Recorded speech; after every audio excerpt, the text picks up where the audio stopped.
dua hal, yaitu yang pertama jenis fase diam yang digunakan, pemilihan fase diam yang digunakan, kemudian pemilihan fase gerak yang digunakan, di samping sifat fisiokimia dari senyawa yang ingin dipisahkan.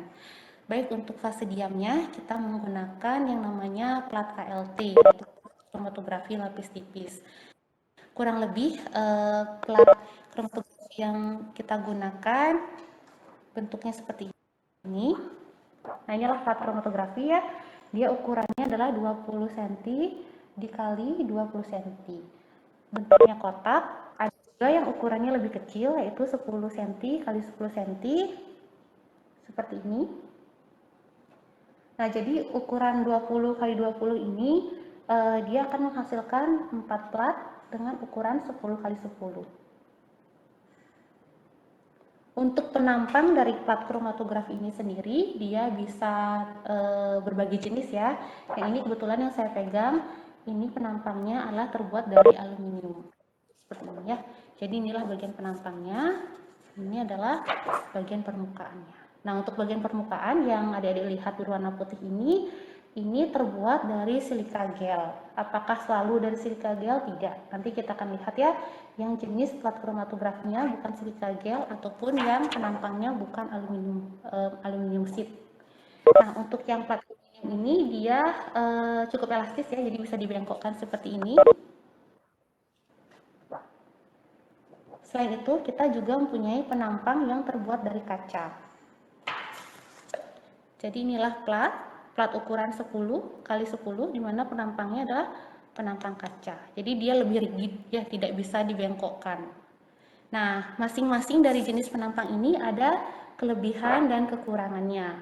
Kalau misalnya untuk yang aluminium sheet seperti ini, dia kekurangannya adalah justru karena dia mudah untuk membengkok. Jadi ketika dia dipotong atau dia dipanaskan atau ketika dia diberikan sampel, dia gampang untuk membengkok. Akibatnya apa? Akibatnya pemisahan kita tidak akan berlangsung dengan baik gitu ya. Karena seharusnya untuk pemisahan yang baik itu penampangnya tetap berdiri tegak dan tidak membengkok kiri atau kanan. Seperti itu ya. Nah, hal ini diberikan oleh si plat kaca. Karena plat kaca susah untuk membengkok, dia akan selalu berdiri tegak. Cuma plat kaca ini kelemahannya salah satunya adalah pertama dia mudah pecah. Yang kedua adalah biayanya relatif lebih mahal dibandingkan dengan plat aluminium sheet. Seperti itu. Tetapi kalau plat kaca ini dia lebih tahan terhadap senyawa-senyawa asam kuat ataupun basa kuat ya. Jadi dari fase gerak yang kita gunakan ataupun dari reagen penempat bercak yang kita gunakan, misalnya ada yang bersifat asam atau basa, plat kaca ini jauh lebih tahan karena dia lebih inert dibandingkan dengan yang aluminium sheet. Kalau aluminium sheet ini jika dikontakkan dengan pelarut ataupun reagen yang bersifat basah atau asam, dia lebih cenderung korosif dibandingkan dengan kaca tadi ya. Nah, untuk yang silika gel sendiri, plat silika gel, misalnya kita mempunyai jenis yang ini. Namanya adalah silika gel 60 F254. Nah, apa makna F254 ini? F254 ini bermakna bahwa plat yang saya pegang ini seperti yang tadi, seperti si aluminium sheet ini, dia akan memberikan kendaraan jika divisualisasi atau di penampak bercaknya menggunakan lampu UV 24. Jadi platnya akan memberikan kendaraan berwarna hijau. Nah, yang ini adalah contoh plat KLT dengan fase normal atau normal phase, di mana platnya, fase diamnya dia memiliki polaritas yaitu polar. Kenapa dia polar? Karena penampak utamanya adalah berupa silika. Jadi silika ini, serbuk silika ini yang sudah ditempelkan pada aluminium sheet, dia bersifat polar. Jadi ini disebut dengan fase diam, fase normal. Jadi platnya polar, sementara fase geraknya cenderung lebih polar dibandingkan dengan fase diamnya.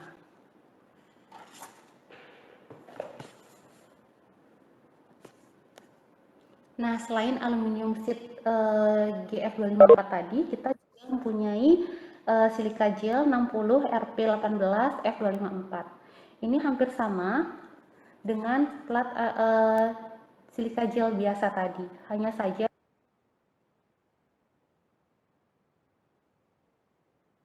baiklah adik-adik, selanjutnya kita mempunyai jenis plat silika gel RP18F254. Nah, kenapa plat silika ini disebut dengan plat RP? RP ini adalah kesingkatan dari reverse phase atau fase balik ya. Jadi silika gel ini dia diikatkan dengan C18 sehingga dia menjadi plat silika tapi dia non polar. Nah, ketika fase diamnya bersifat nonpolar, maka sistem kromatografi disebut dengan reverse phase. Baik, berikutnya kita juga mempunyai tipe plat yang terbuat dari kertas ya, sehingga disebut dengan kromatografi paper atau kromatografi kertas. Di mana kertas yang digunakan adalah kertas khusus, yaitu kertas Workman. Nah, untuk paper kromatografi ini dia hampir sama kepolarannya dengan kromatografi silika gel saja. Jadi ini hampir sama jenisnya, di mana kedua jenis plat ini fase diamnya bersifat polar. Jadi dia adalah kromatografi digunakan untuk kromatografi fase normal. Kemudian selain itu kita juga memiliki plat selulosa. Nah, plat selulosa ini juga sama, dia bersifat polar, jadi digunakan juga untuk fase normal. Nah, di sini kita mempunyai dua jenis plat juga. Kita mempunyai TLC, kita mempunyai plat TLC ya, jadi TLC biasa, tapi kita juga mempunyai plat HPTLC ya. Jadi yang HPTLC ini adalah high performance thin layer chromatography atau kromatografi lapis tipis kinerja tinggi gitu ya. Nah, sedangkan yang TLC ini adalah yang biasa, thin layer chromatography. Bedanya apa? Bedanya adalah terutama pada ukuran partikel gel yang tertambat di permukaan plat ini. Jadi untuk yang HPTLC atau yang high performance, dia ukuran partikel silikanya dia cenderung lebih presisi gitu ya, cenderung ukurannya sama antara partikel satu dengan partikel yang lain, dia homogen kurang lebih ukurannya, dan diameter partikelnya lebih kecil dibandingkan dengan plat yang TLC biasa. Kalau TLC biasa ini dia ukuran partikelnya lebih tidak homogen, jadi ada yang besar, ada yang kecil, kecenderungan, kemudian sebarannya tidak homogen. Sehingga pemisahan untuk yang plat TLC biasanya akan lebih tidak baik dibandingkan dengan plat HPTLC. Bedanya adalah yang HPTLC dia untuk harga dia jauh lebih mahal dibandingkan dengan yang TLC biasa. Namun daya pemisahannya lebih bagus HPTLC secara teoritis. Baik, demikian adik-adik untuk jenis-jenis plat yang sering digunakan dan yang kita miliki. Selanjutnya kita akan beranjak kepada bagaimana aplikasi sampel kita di atas plat KLT atau di atas fase diamnya. Nah, di sini saya akan tunjukkan dua jenis totolan yang pernah kita lakukan untuk kromatografi lapis tipis. Kalian bisa lihat perbedaannya.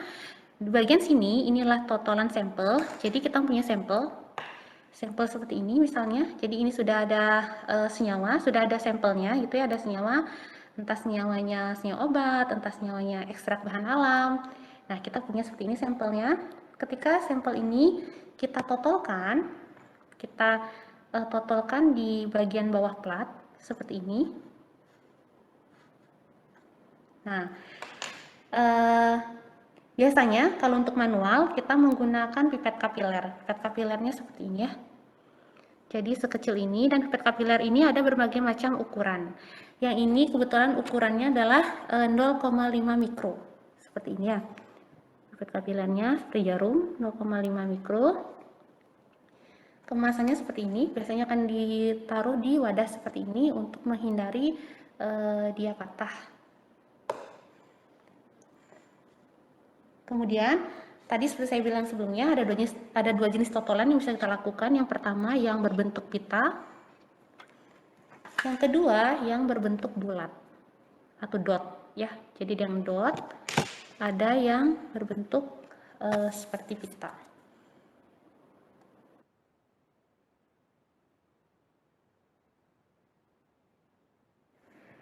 Nah, adik-adik, jika kita menotolkan sampel dengan pipet kapiler seperti ini, hasil totolan yang akan kita peroleh cenderung akan membentuk bulatan-bulatan seperti ini. Nah, sebisa mungkin dihindari supaya bulatannya tidak besar. Semakin kecil bulatan yang dihasilkan, itu akan semakin baik. Kenapa? Karena nantinya ketika dielusi, antara satu spot dengan spot yang lain tidak akan saling bertabrakan, atau dia tidak akan saling mempengaruhi spot satu dan spot lainnya.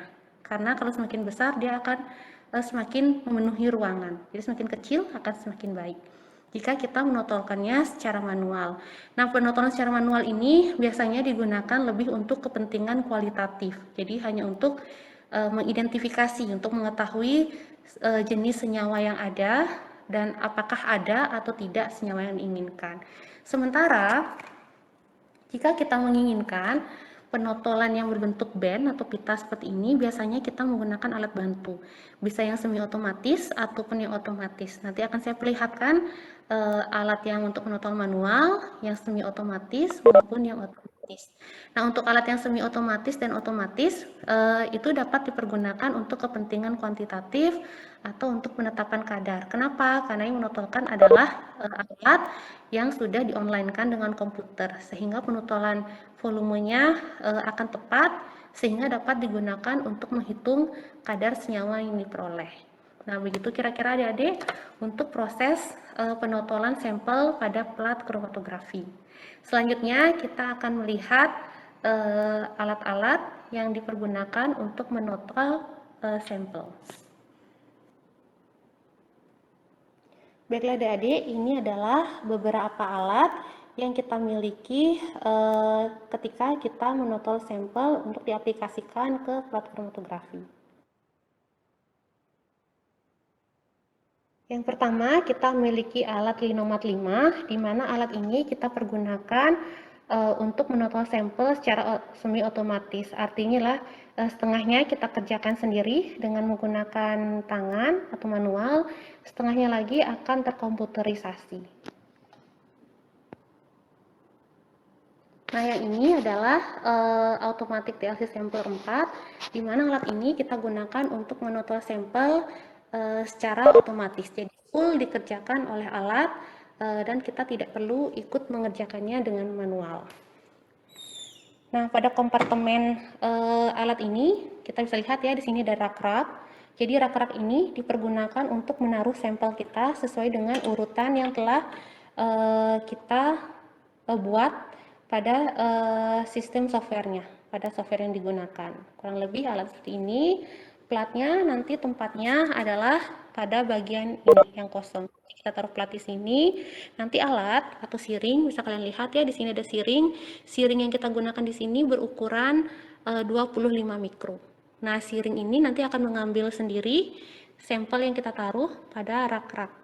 Di sini kebetulan ada kurang lebih ada 66 rak. Nah, bagaimana cara siring ini bisa menyemprotkan sampel ke plat kromatografinya?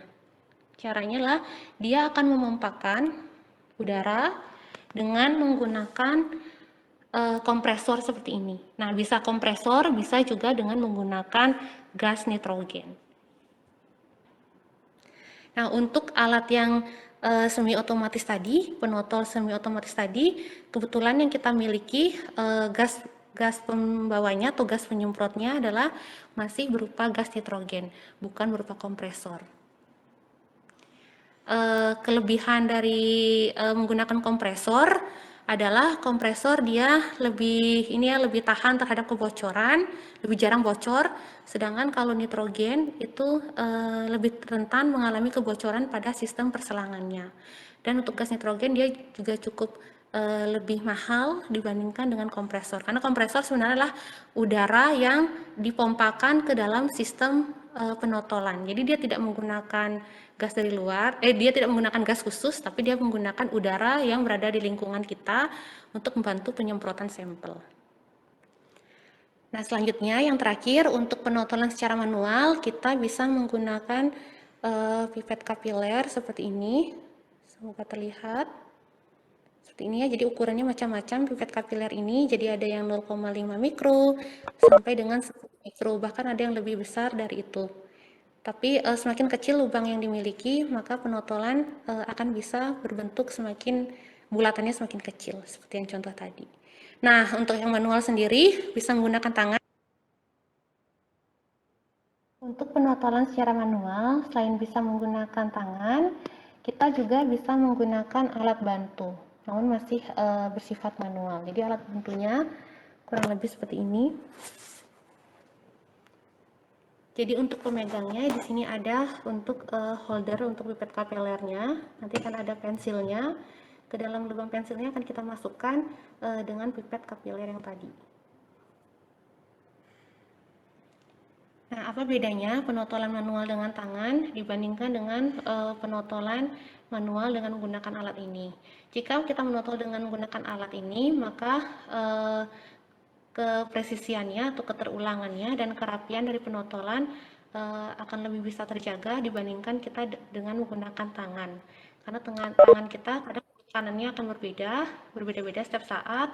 Kemudian laju turunnya sampel dari dalam pipet kapiler juga akan berbeda-beda, sehingga hasilnya tidak akan bisa serapi dengan menggunakan alat penotolan manual. Nah, baiklah adik-adik, untuk tahap selanjutnya, setelah kita selesai menotolkan sampel, maka plat yang sudah berisi totolan, misalnya seperti ini adalah kita anggap sebagai sampel kita totolkan pada track nomor 1, track nomor 2, dan sampai seterusnya, ini track nomor 18. Nah, selanjutnya apa yang kita lakukan? Kita akan mengelusi plat KLT kita yang sudah berisi sampel kita dengan menggunakan chamber. Jadi seperti ini chambernya, ada tutupnya. Kita buka. Nah, chamber ini kebetulan memiliki dua kompartemen ya, ada kompartemen kiri dan kompartemen kanan. Ini namanya twin chamber karena ada dua kompartemen di dalam satu chamber. Apakah semuanya chamber ada dua kompartemen? Tidak. Ada juga chamber yang hanya memiliki satu kompartemen. Nah, chamber ini kita pergunakan untuk mengelusi secara manual. Kelemahan dari elusi secara manual ini adalah yang pertama, kejenuhan chamber tidak bisa kita kontrol, kelembaban chamber juga tidak bisa kita kontrol ya, sehingga hasil pemisahannya bisa berubah dari waktu ke waktu, dari orang ke orang dan dari laboratorium ke laboratorium lainnya. Nah, selain chamber untuk elusi manual, kita juga memiliki chamber untuk mengelusi secara otomatis. Namanya adalah ADC atau Automatic Developing Chamber. Jadi kurang lebih bentuk seperti ini, dan ini online dengan komputer. Jadi kita bisa mengatur berapa kejenuhan chamber yang kita inginkan, berapa kelembaban chamber yang kita inginkan, sehingga hasil pemisahan dari waktu ke waktu, dari orang ke orang, dari laboratorium ke laboratorium cukup presisi. Jadi kepresisiannya bisa dijaga gitu. Jadi dari hari pertama, hari kedua, hari ketiga keberulangannya akan baik karena kejenuhan dan kelembaban dari chamber sudah kita samakan. Nah, bagaimana cara chamber ini untuk mengatur kelembaban atau kejenuhannya? Kita memiliki pompa, di mana pompa ini dia berisi larutan garam. Bisa garam NaCl, bisa juga garam MgSO4, sehingga pompa inilah yang akan mengkondisikan kejenuhan dan kelembaban chamber seperti yang kita inginkan, seperti yang kita program di komputer. Ini automatic developing chamber. Seperti ini. Baik, kita akan kembali ke chamber yang manual. Nah, untuk chamber yang manual, bagaimana cara kita menjenuhkan? Karena dia tidak memiliki pompa. Cara yang bisa kita gunakan untuk menjenuhkan chamber manual ini adalah kita menggunakan kertas saring seperti ini. Jadi kertas saring ini sudah kita potong sesuai dengan besarnya chamber. Jadi kertas saring ini ukurannya kita samakan seperti ukuran chamber. Seperti ini kurang lebih. Jadi jangan terlalu kecil, jangan juga dia sampai berhimpitan dengan dinding-dinding kiri dan kanan chamber. Jadi kurang lebih kita buat besarnya dari dinding kiri, dinding kanan, atas dan bawah itu kita potong sekitar setengah senti. Nah, seandainya kita pasang ke dalam chamber, dia kurang lebih akan berukuran seperti ini. Nah, seandainya jika plat akan kita gunakan di kompartemen sebelah kiri, maka sebaiknya untuk kertas saring penjenuhan kita taruh di kompartemen sebelah kanan. Sehingga kertas saring penjenuhan ini akan berhadapan dengan plat yang kita elusikan. Akan saya contohkan posisi untuk plat yang dijenuhkan.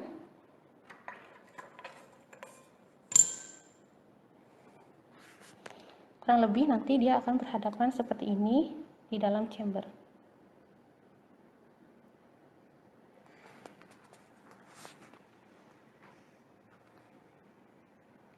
Berapa lama proses penjenuhan dilakukan?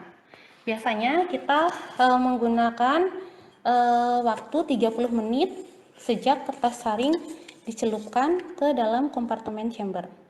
Ya. Jadi pertama-tama fase gerak akan kita masukkan ke dalam kompartemen chamber, baik yang kompartemen kanan ataupun kompartemen kiri. Kedua-duanya kita berikan fase gerak.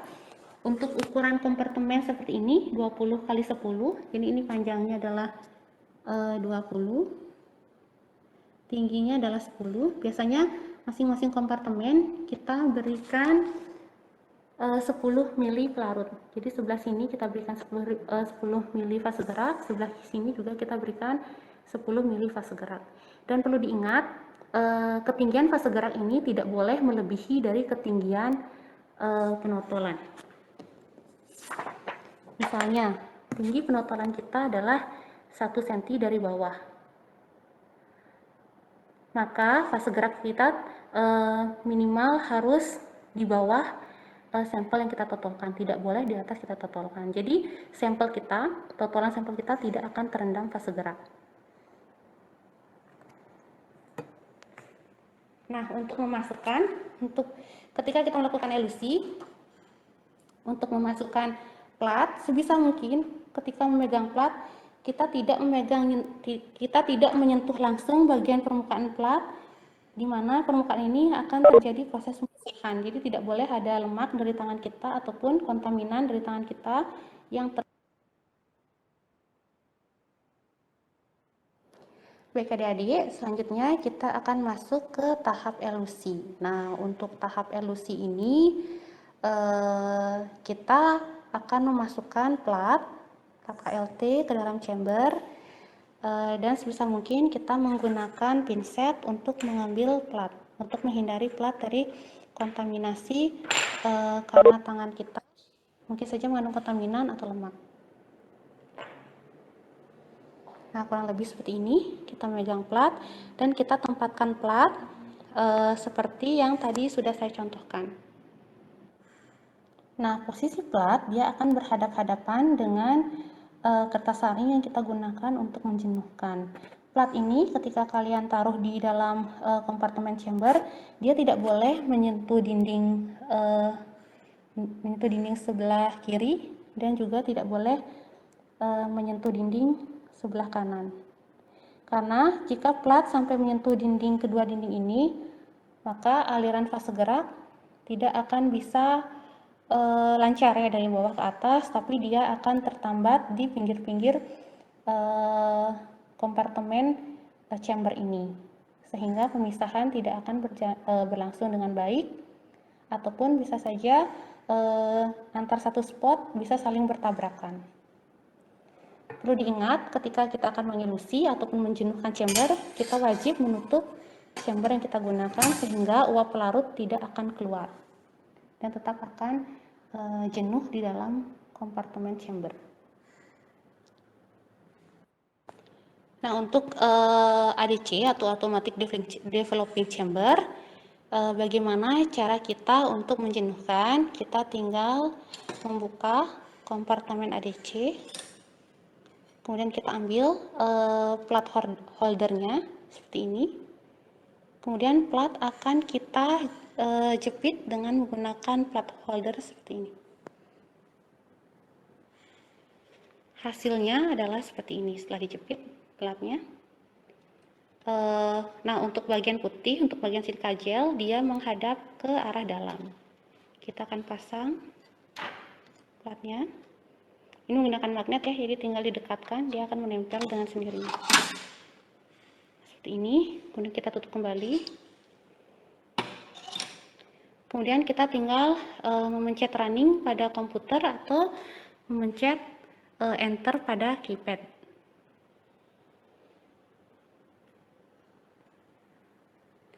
Untuk chamber manual tadi, kita untuk fase geraknya kita tinggal memasukkannya langsung ke dalam kompartemen chamber. Sementara untuk pengelusian dengan menggunakan ADC ini, kita memasukkan fase geraknya pada bagian atas, lubang yang sudah disediakan pada bagian atas, di mana di sini ada dua jenis fase gerak yang ditambahkan, yaitu fase gerak untuk pengelusian dan juga fase gerak untuk penjenuhan. Nah, kalau untuk chamber tadi juga bisa ya, satu kompartemen berisi untuk penjenuhan yang pada bagian kertas saring, dan bisa juga ditambahkan fase geraknya pada kompartemen plat yang dimasukkan ke dalam chamber. Nah, tapi kadang-kadang seringkali kita ketika menggunakan chamber manual, kita menggunakan cairan pengelusi dan cairan pensaturasi adalah cairan yang sama atau fase gerak yang sama. Sedangkan kalau pada automatic chamber ini dia dipisahkan antara tempat fase gerak dan juga tempat fase gerak untuk penjenuhan atau larutan campuran untuk penjenuhan. Kita juga bisa menggunakan fase gerak yang sama ya, antara development dan juga saturasi, sama seperti chamber manual, karena pada akhirnya ketika dia turun ke chamber, menuju ke chamber, di sini dia juga akan mengalami hal yang sama seperti yang terjadi pada chamber manual, hanya saja dia sistemnya lebih tertutup dan kejenuhan serta kelembaban ke dalam chamber dapat diatur.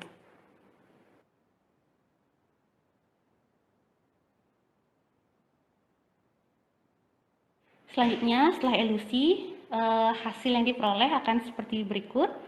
Jadi ketika ditotolkan, spot yang ada hanyalah spot bagian bawah ya. Jadi ada spot 1, spot 2, spot 3, 4, 5, 6, 7, 8. Hanya ada yang ini sebelum dielusi. Tapi ketika setelah dielusi dengan menggunakan automatic chamber ataupun dengan chamber manual, maka masing-masing spot ini akan terpisahkan menjadi pita-pita. Pita 1, pita 2, pita 3, pita 4. Tergantung dari sampel yang ditotolkan. Nah, selanjutnya apa yang dilakukan setelah selesai pengelusian? Setelah sampel-sampel pada spot-spot ini terpisah menjadi pita-pitanya. Yang kita lakukan adalah pertama, memvisualisasi dari masing-masing pita yang terbentuk. Kemudian yang kedua, kita bisa menghitung RF dari masing-masing pita yang terbentuk. Ya, misalnya untuk spot nomor 3, track nomor 3. Misalnya pada spot ini, berapakah besarnya RF? Nanti akan kita bahas ya ketika di slide presentasi. Kemudian pita kedua berapa RF-nya, pita ketiga berapa RF-nya, dan seterusnya. Nah, baik penentuan pita RF ataupun penentuan pendaran dari masing-masing pita ini itu termasuk ke dalam uji kualitatif. Jadi kita mau tahu berapa spot yang terbentuk untuk masing-masing penotolan sampel dan apa warna spot, apa warna pita yang dihasilkan. Kita akan menggunakan visualizer berupa lampu UV 254 ataupun lampu UV 366. Dan berapa besar RF-nya, berapa nilai RF-nya, sehingga semuanya bisa kita bandingkan dengan pustaka. Misalnya RF 0,5 sesuai dengan pustaka, menggunakan fase gerak yang kita gunakan, senyawa apa yang memiliki RF sekian, dan warna pendarannya apa. Kita akan lihat sekarang warna pendarannya di lampu UV. Nah, jadi untuk melihat pendaran masing-masing spot di lampu UV, kita menggunakan alat visualizer, di mana alat visualizer ini memiliki 3 lampu ya, ada lampu UV 254, ada lampu putih, ini seperti lampu neon biasa, ada juga UV 366. Kita misalnya akan mencoba untuk lampu UV 254. Dan hati-hati ya ketika kita menyalakan ini, kompartemen harus tertutup karena radiasinya sangat berbahaya.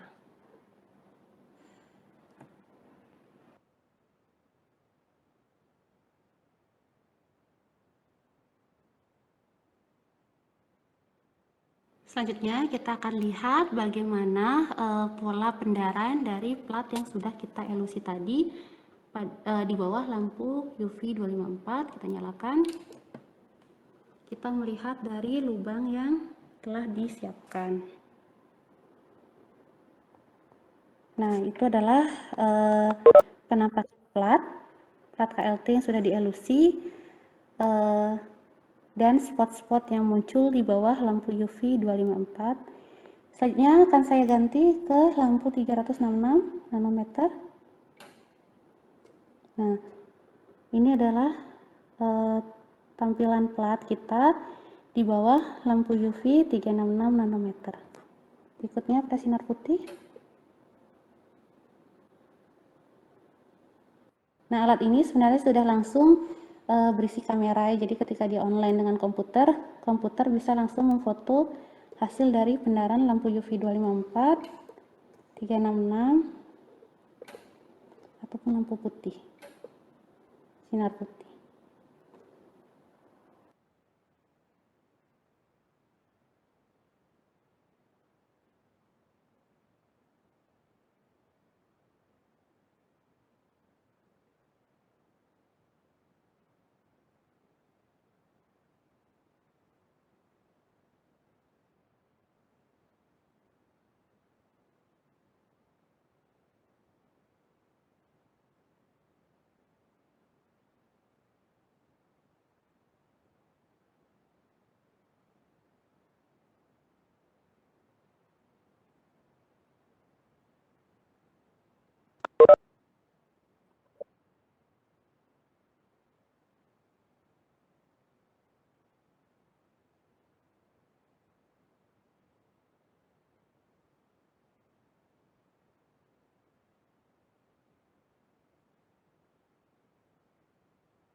Nah, adik-adik, itu tadi adalah step kromatografi sampai dengan identifikasi senyawa atau pita yang muncul pada plat kromatografi lapis tipis hasil dari pengelusian.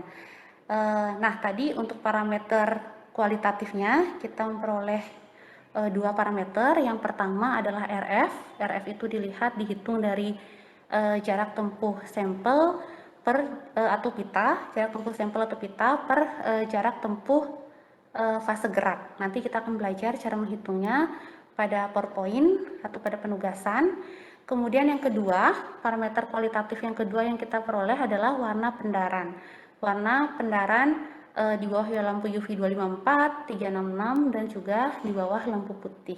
Nah, selain itu, apalagi yang bisa kita lakukan untuk uji kualitatif? Masih ada 2 hal yang bisa kita lakukan, yaitu yang pertama, kita bisa menyemprotkan atau mencelupkan reagen penampak bercak pada plat kromatografi. Jadi plat kromatografi yang tadi kita semprot dengan reagen penampak bercak. eh, misalnya untuk setiap senyawa dia akan memiliki penampak bercak yang berbeda-beda. Misalnya jika kita memiliki sampel bahan alam, maka penampak bercak yang sering kita gunakan adalah untuk golongan flavonoid, golongan alkaloid, golongan fenol, golongan saponin, dan lain sebagainya. Misalnya untuk golongan flavonoid, penampak bercak apa yang kita gunakan reagennya? Yang kita gunakan misalnya adalah penampak bercak sitroborat, penampak bercak AlCl3, atau penampak bercak berupa uap amonia. Dan dari sana kita bisa mengidentifikasi spot mana yang positif mengandung senyawa flavonoid, misalnya seperti itu. Sama halnya dengan fenol, kemudian alkaloid, saponin, tanin, dan lain sebagainya. Nah, kemudian apakah hanya untuk senyawa bahan alam? Tidak. Untuk senyawa-senyawa zat aktif kimia pun itu ada penampak bercaknya. Misalnya kalau untuk senyawa asam amino, penampak bercak apa yang digunakan? Penampak bercak yang digunakan biasanya adalah ninhidrin. Ya, ketika sampel kita positif mengandung satu asam amino, maka ketika disemprotkan dengan reagen ninhidrin, itu akan menghasilkan warna berwarna ungu, ya, menghasilkan spot yang berwarna ungu. Nanti akan saya berikan contohnya pada slide bagaimana penampakan plat sebelum dan sesudah disemprot dengan menggunakan reagen penampak bercak. Ya, jadi setiap senyawa biasanya memiliki penampak bercak yang cukup spesifik, gitu ya. Tapi ada juga senyawa yang tidak bisa dengan menggunakan penampak bercak karena tidak ada reaksinya, misalnya seperti itu. Nah, apa lagi parameter kualitatif yang bisa kita gunakan? Karena RF itu tidak cukup spesifik, kemudian warna pendaran juga tidak cukup spesifik, kemudian penampak bercak juga kadangkala dia tidak cukup spesifik. Misalnya tadi yang saya bilang, yang ninhidrin. Ninhidrin itu akan positif dengan asam amino jenis apapun, selama dia asam amino atau protein misalnya. Jadi dia tidak spesifik menunjuk satu asam amino, misalnya ninhidrin hanya positif untuk asam amino A, atau hanya positif dengan asam amino B, tidak seperti itu ya. Jadi penampak bercak itu dia lebih sering ke golongan yang sama karena mungkin struktur kimianya sama. Jadi apalagi yang bisa kita gunakan parameter kualitatifnya jika kita ingin uji yang lebih spesifik. Nah, yang bisa kita gunakan adalah spektrum. Ya, jadi spektrum itu benar-benar menunjukkan identitas spesifik dari suatu senyawa. Jadi senyawa A ya spektrumnya seperti itu, senyawa B ya spektrumnya seperti itu. Tidak ada dua senyawa yang memiliki spektrum yang sama persis, tidak ada. Sehingga akan lebih baik jika kita menambahkan satu parameter kualitatif lainnya berupa spektrum senyawa tersebut. Tapi untuk bisa melihat spektrum suatu senyawa, kita tidak bisa melihatnya dengan mata telanjang. Kita membutuhkan instrumen tambahan. Misalnya apa? Misalnya adalah alat spektrofotodensitometer.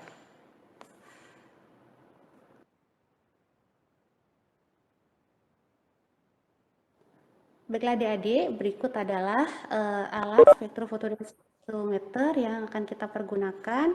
Nah, nama lain spektrofotodensitometer ini dia adalah berupa scanner ya. Jadi di sini kita mempunyai TLC scanner 4. Kita lihat kompartemen di dalamnya. Kurang lebih kompartemennya seperti ini. Juga tidak terlihat ya, agak gelap. Nah, plat ini, plat kromatografi yang kita punya, itu kita masukkan ke dalam kompartemen ini, kita pasang seperti ini.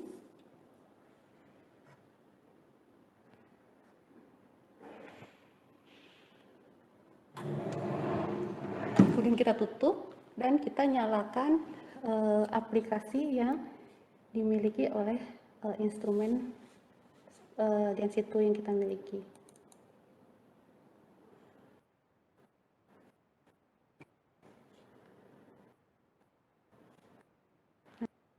Nah, misalnya seperti ini.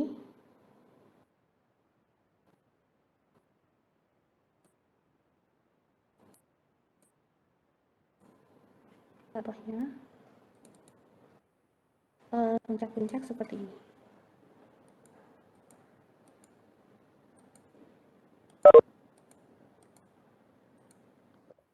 Dari puncak ini kita akan scan masing-masing spektrum puncak ini.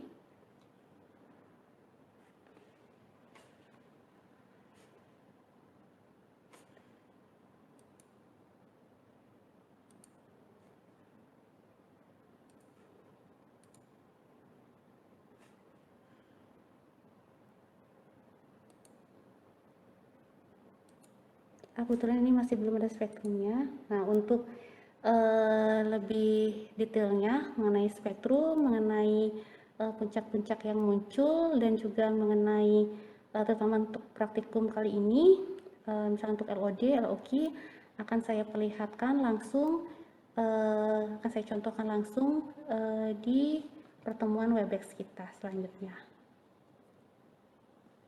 Baik adik-adik, setelah dilakukan scanning, kita bisa mengeluarkan plat KLT dan analisis selesai untuk dilakukan.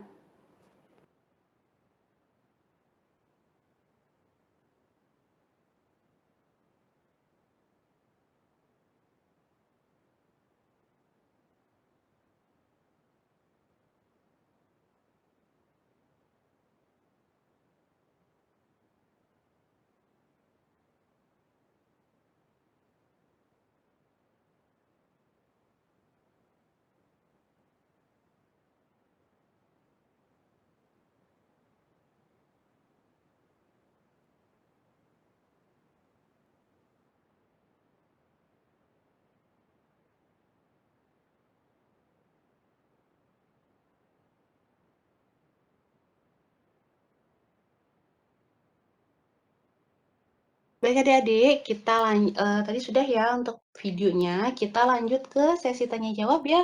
Sesi diskusi untuk videonya, apa ada yang mau ditanyakan? Untuk step-step kromatografinya, silakan. Mohon izin Ibu. Ya, Mohon maaf sebelumnya Bu, tadi saya sempat ada masalah jaringan. Apa boleh diputar video nomor 4 Bu? Yang video nomor tentang 4. ya, Ya, tunggu ya, tentang Armida. Oke, ya Bu. tunggu sebentar ya. Tadi kan ada Videonya mana? penotolan pita dan ada penotolan bulat Bu. Tadi saya Mm-mm. bermasalahnya pada saat penjelasan penotolan pitanya. Oke, tunggu sebentar. Baik Bu.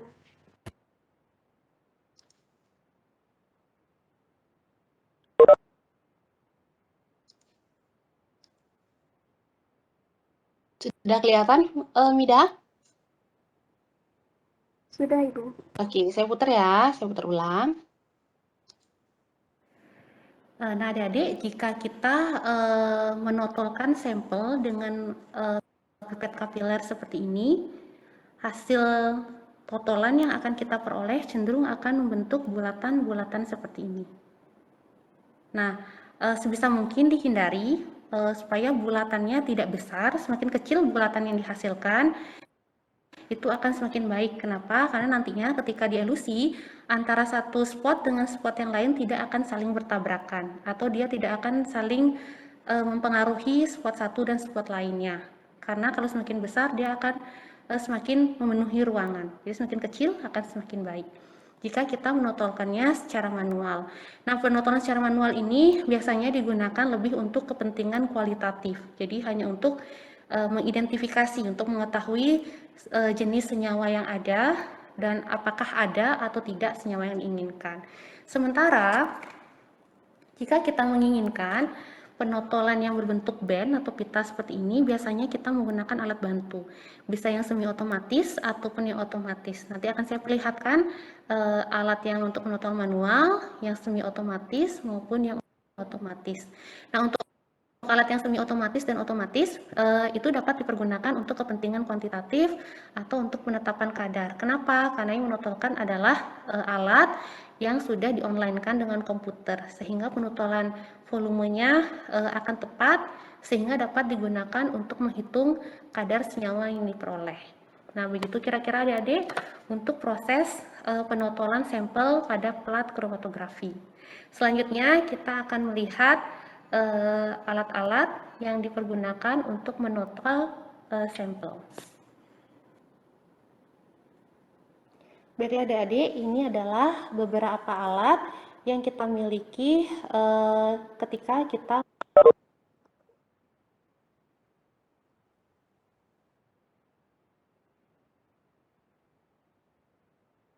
Oke, Mida, sudah? Bagaimana, Mida?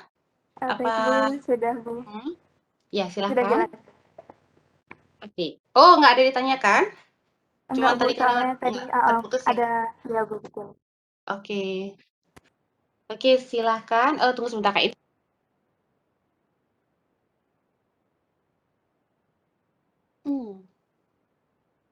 di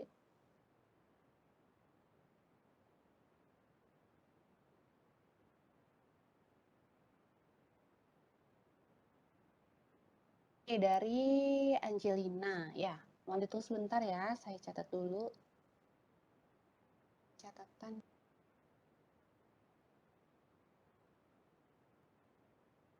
Oke, Angelina bertanya, tadi dalam video diperlihatkan penotolan secara manual. Nah, dalam penotolan manual, selain ukuran totolan yang tidak boleh terlalu besar, apakah jarak setiap totolan tersebut juga berpengaruh?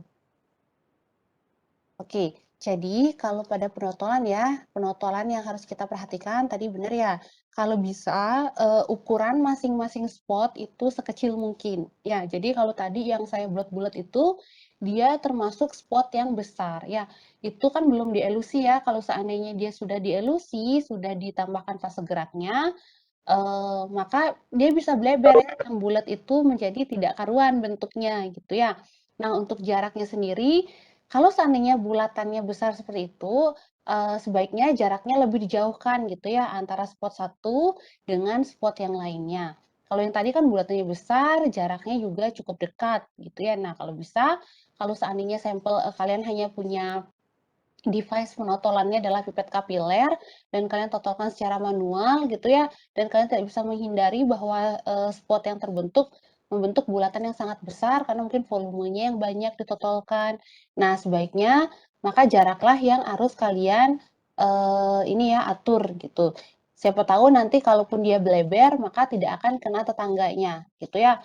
Apa akibatnya kalau satu spot berbenturan dengan spot yang lain atau dia mempengaruhi spot sebelahnya, maka kita nggak tahu sebenarnya nanti pita yang terbentuk itu pita milik si spot 1 atau pita milik si spot 2, bisa kayak gitu ya. Gimana Angelina? Bisa diterima dulu Angel?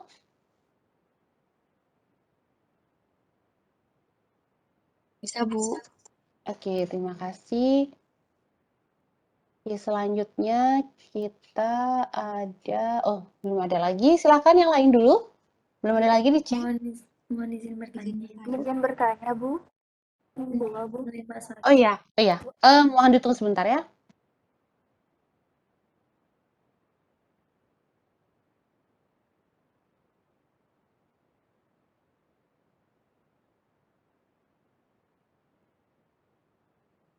Oke, silahkan. Siapa duluan? Gantian. Tanya, Ibu. Saya nih, Ya, Bu. siapa? Siapa dia? Dian Tari, Ibu. Dian. Oke, NIM berapa Dian? NIM 24. NIM 24. Oke, silahkan Dian. Baik, Bu. Saya izin bertanya dua hal, Ibu. Kan dijelaskan chamber yang digunakan itu punya dua kompartemen. Punya satu kompartemen. Nah, apakah ada ketentuan, Bu, kapan kita menggunakan yang dua kompartemen atau satu kompartemen ini, Bu? Oke. Itu yang pertama, Ibu. Kemudian yang kedua, semisalnya kita melakukan pengujian KLT, nah antara metode kita melakukan yang manual dengan menggunakan alat, apakah ada kemungkinan antara kedua metode itu hasil pengujiannya itu berbeda satu sama lain, Ibu? Oke Dian, dua saja. Ada lagi Dian? Ya, cukup Ibu. Oke, kalau untuk si chamber tadi ya, jadi chamber yang kita gunakan tuh namanya twin ya, twin chamber. Jadi ada dua kompartemen di dalam chamber itu. Kapan kita pakai yang satu kompartemen, kapan kita pakai yang dua kompartemen, gitu ya. Nah, kita lihat dari segi keuntungannya ya. Kalau misalnya kita pakai yang dua kompartemen, berarti kita bisa menjenuhkan chamber. Ya, bisa menjenuhkan chamber lagi. Kalau kita menggunakan dua kompartemen, maka kita bisa sebenarnya running dua plat sekaligus dengan fase gerak yang sama. Ya.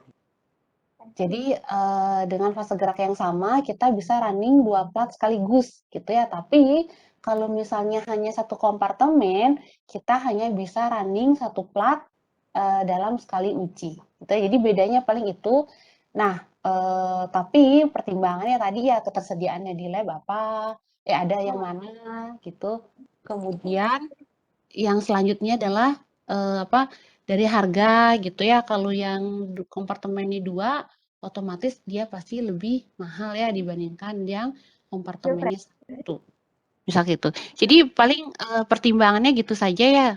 Kapan pakai 1 kompartemen, kapan 2 kompartemen. Kalau misalnya kita hanya punya 1 plat, yang 1 kompartemen ya jadi masalah gitu ya.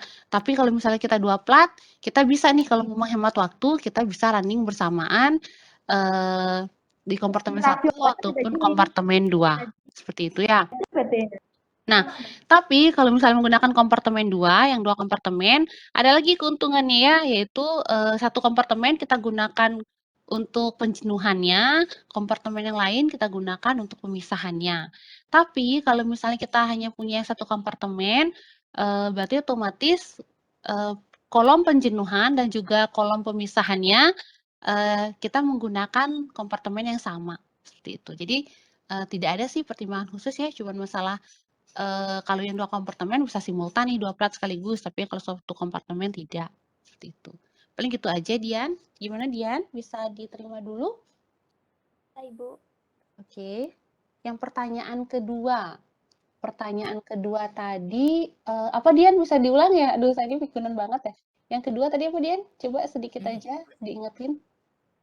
Jadi semisal kita menguji sampel, Ibu, menggunakan metode manual dan menggunakan alat. Oh, iya, Ada perbedaan hasil atau tidak ya? Ya, Bu. Oke. Nah, kalau menggunakan yang manual dan menggunakan alat, tergantung ya, kalau misalnya untuk kualitatif saya rasa tidak ada perbedaan yang sangat bermakna gitu ya. Yang pernah saya lakukan sih ya, jadi kalau misalnya untuk kualitatif, nggak jadi masalah ya, mau manual ataupun mau yang otomatis. Tapi yang otomatis biasanya hasilnya akan lebih rapi ya, jadi penampakan si spot ataupun pita-pitanya pasti dia akan lebih rapi. Kemudian misalnya tadi ya, kalau yang manual kan kita notolnya pakai tangan ya, kadang misalnya kita mau noto ada 5 sampel gitu ya, bisa aja sampel 1 rapi, sampel 2 rapi, totalannya bulatnya gitu ya. Tapi totalan ketiga nih kita mungkin sudah mulai lelah gitu ya, sehingga penekanan tangan kita ke plat gitu ya dalam memegang pipet kapiler itu akan berbeda. Jadi bisa aja dia tidak rapi ya. Kalau yang rapi itu bulat sempurna, semakin kecil semakin bagus. Kalau tidak rapi itu kadang nggak bulat lagi gitu ya. Kadang dia sudah seperti bunga bentuknya karena kita nggak notol di titik yang sama gitu ya. Kemudian paling itu, jadi tampilannya nggak rapi. Tapi kalau untuk kualitatif, selama dia tidak bentrokan antara satu spot dengan spot sebelahnya, itu nggak jadi masalah ya. Jadi masih bisa diidentifikasi masing-masing spot tidak saling mengganggu dengan spot yang lain. Gitu. Nah, kalau yang manual, otomatis kita hanya bisa membuat spot berbentuk bulat. Tapi kalau untuk yang otomatis, kita bisa membuat 2 bentuk spot ya. Kita bisa membuat spot berbentuk bulat, kita bisa membentuk spot berbentuk pita atau band ya.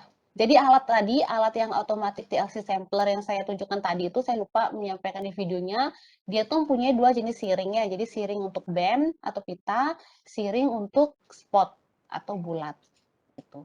Nah, kalau yang otomatis tadi ya dia rapi. Kemudian jaraknya teratur gitu ya. Jadi kalau misalnya kita mau jaraknya 1 senti antar spot, bisa diatur oleh alatnya. Tapi kalau manual, kita menggunakan titik-titiknya itu kita ukur pakai penggaris dulu, kemudian kita isi titik pakai pensil gitu ya. Kadang-kadang bisa di luar juga ya.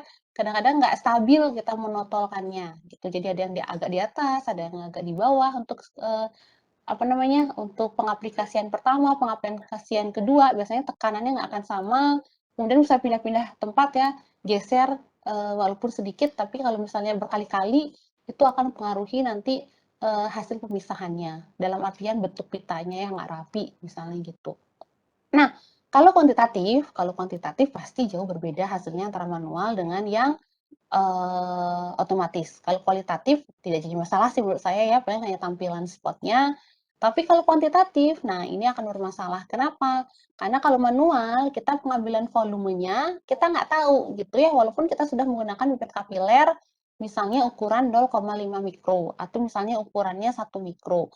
Tapi kita nggak tahu ini ya, pas kita mengambil sampel itu dengan pipet kapiler, sudah full nggak pipet kapilernya terisi? Sudah maksimum nggak daya sedot pipet kapilernya? Antara pengambilan pertama, pengambilan kedua, dan pengambilan yang lain. Gitu ya.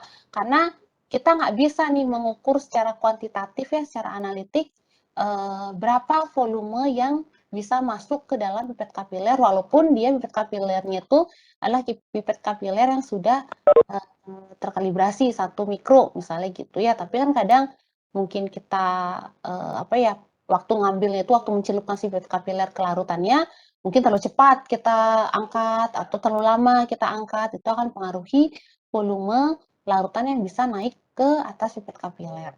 Tapi kalau menggunakan alat penotolan yang otomatis, nah karena dia menggunakan robot ya, jadi kalau kita mau 2 mikro, dia akan eksak mengambilnya adalah 2 mikro. Jadi nggak masalah kalau masalah kuantitatif menggunakan yang otomatis. Tapi kalau yang menggunakan manual, kalau untuk kuantitatif saya sih tidak merekomendasikan gitu ya. Pasti nanti presisinya akan besar ya, standar deviasi antara spot 1, spot 2, spot 3 pasti akan besar. Akan cenderung lebih besar dibandingkan dengan yang kalian mengerjakannya secara otomatis.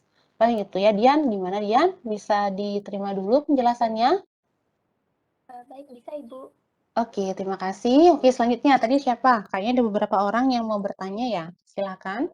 Iya Bu, izin bertanya Bu, NIM 2. NIM 2, oke, silakan Mida. Baik Bu, saya ingin kedua pertanyaan ini Bu. Jadi yang pertama, pada saat kita menggunakan chamber otomatis atau ADC tadi, itu kan kita menuang fase geraknya itu melalui lubang atas ya Bu ya. Ya, Nah, saya tuh bingung nanti cara pencuciannya itu gimana Bu. Nah, yang pencucian kedua, lubangnya ya. ya, terus habis itu pertanyaan yang kedua, saya masih bingung perihal cara menentukan jumlah totalannya Bu. Jadi berapa kali kita menotolkan itu sebaiknya kita perhatikan apanya Bu? Gitu Bu. Oke, jumlah totalan yang mana Mida? Jumlah totalan ke sampingnya? Di plat KLT-nya itu Bu. Berapa Saat ya? Berapa menotolkan meter ke sampel. Iya sampingnya? Bu. Ke kirinya Tiap ya? sampel. Pada tiap sampelnya Bu. Oh, pada tiap sampelnya kalau Iya. manual ya. Iya Bu, betul. Oke. Oke, baik yang pertama ya Mida ya, gimana cara mencuci tadi ya si lubang aplikasian fase gerak pada ADC. Nah, yang saya lakukan ketika mencuci itu adalah ketika kita masukkan fase gerak kan pasti fase gerak itu kan semuanya turun ke bawah gitu ya. Jadi yang tinggal dilubangi itu adalah si residunya ya, si residu dari si fase gerak yang pernah saya gunakan, yang sebelumnya saya gunakan ya. Jadi yang sering saya lakukan adalah saya ngambil kertas saring. Nah, kertas saring itu saya celupkan ke dalam etanol proanalisis atau metanol proanalisis ya. Jadi yang 100% yang udah menguap gitu. Nah, kertas saring yang sudah berisi etanol atau metanol ini saya oleskan nih ya.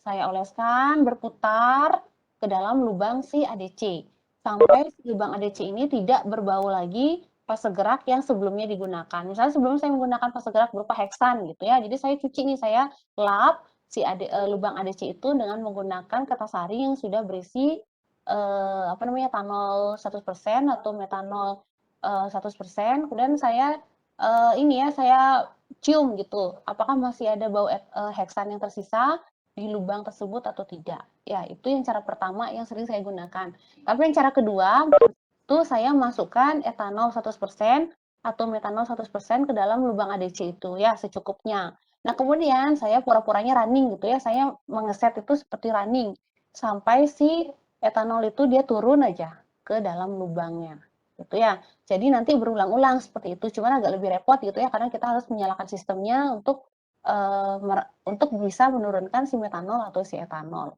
Ya, jadi si lubang juga akan terbersihkan dari sisa-sisa pelarut. Tapi jangan khawatir ya, karena sisa pelarut organik itu kan dia kebanyakan mudah menguap ya, pelarut organik seperti kloroform, heksan. Nah, jadi dibuka aja lubangnya sebenarnya sudah tidak ada lagi ya sedikit residunya gitu. Makanya biasanya hanya saya lap atau misalnya untuk maintenance gitu ya.